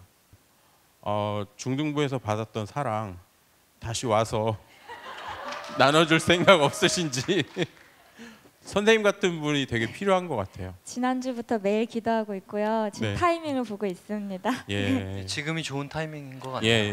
네. 제가 이제 교사나 이런 걸 도전할 때마다 하는 얘기가 있는데 하나님이 직접 눈앞에 나타나셔서 음성으로 윤희야 중등부 교사는 아니다라고 말씀하시지 않으면 와서 해보는 게 좋지 않을까라는 생각을 감히 한번 해봅니다. 왜냐하면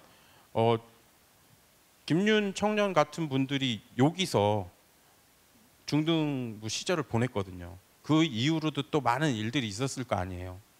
그 여기서 말씀을 듣고 자란 청년이 선생님이 되어서 오면 그 선생님은 선배이기도 하거든요. 그러면 우리 아이들이 그런 생각을 가지고 있더라고요. 선생님이나 목사님은 좀 약간 거리를 둬요. 홀리할 거야. 아닌데, 난 진짜 그런 사람 아닌데 홀리할 거야. 근데 선배는 좀 다르게 보더라고요. 그런 게 좀 있죠. 예, 네. 파급력이 더 있는 것 같아요. 그래서 주님이 직접 나타나서 음성으로 말씀하시지 않으면, 아니라고 말씀하시지 않으면 순종해 보시는 것도 좋지 않을까, 이렇게 한번 도전해 봅니다. 네, 그래도 한 달 준비하신 소득이 좀 있네요. 네, 오늘. 오늘 굉장히 감사해요, 하나님께. 네. 우리가 울지 않게 해달라는 기도는 들어주시지 않았지만, 예. 뭐 제가 가진 그 자산 안에서는 열심히 준비했고 잘 이제 끝나가는 것 같아서 네. 감사합니다. 뭐 저희가 못 본 걸로 하면 되니까요. 예, 아까 그 박수 쳤던 부분은 꼭 편집을 좀 부탁을 드리겠습니다. 알겠습니다. 최근 크리에이터라는 직종이 굉장히 유망 직종으로 떠오르고 있습니다. 많은 사람들이 자기가 서 있는 곳에서 어떤 창조자 그리고 무언가를 만드는 사람이 되기를 많이 꿈꾸곤 해요. 그런데 오늘 집사님의 이야기를 들으면서 가장 평범한 누군가의 인생도 어떠한 눈으로 다르게 바라보게 될 때는 가장 특별한 이야기가 될 수 있다라는 교훈을 얻게 되었습니다. 우리의 인생을 우리가 스스로 볼 때 평범하다고 느껴질 수도 있겠지만 그럼에도 불구하고 또 누군가의 눈으로 바라보면 우리 또한 특별한 이야기가 될 수 있다라는 생각을 갖고 다음 목요 강좌가 있는 한 달 정도의 시간 동안은 그러면은 나의 이야기의 제목은 무엇일지, 그리고 나는 그 이야기의 어느 부분을 지나가고 있는 것인지 잠시 정리해 보면 좋을 것 같습니다.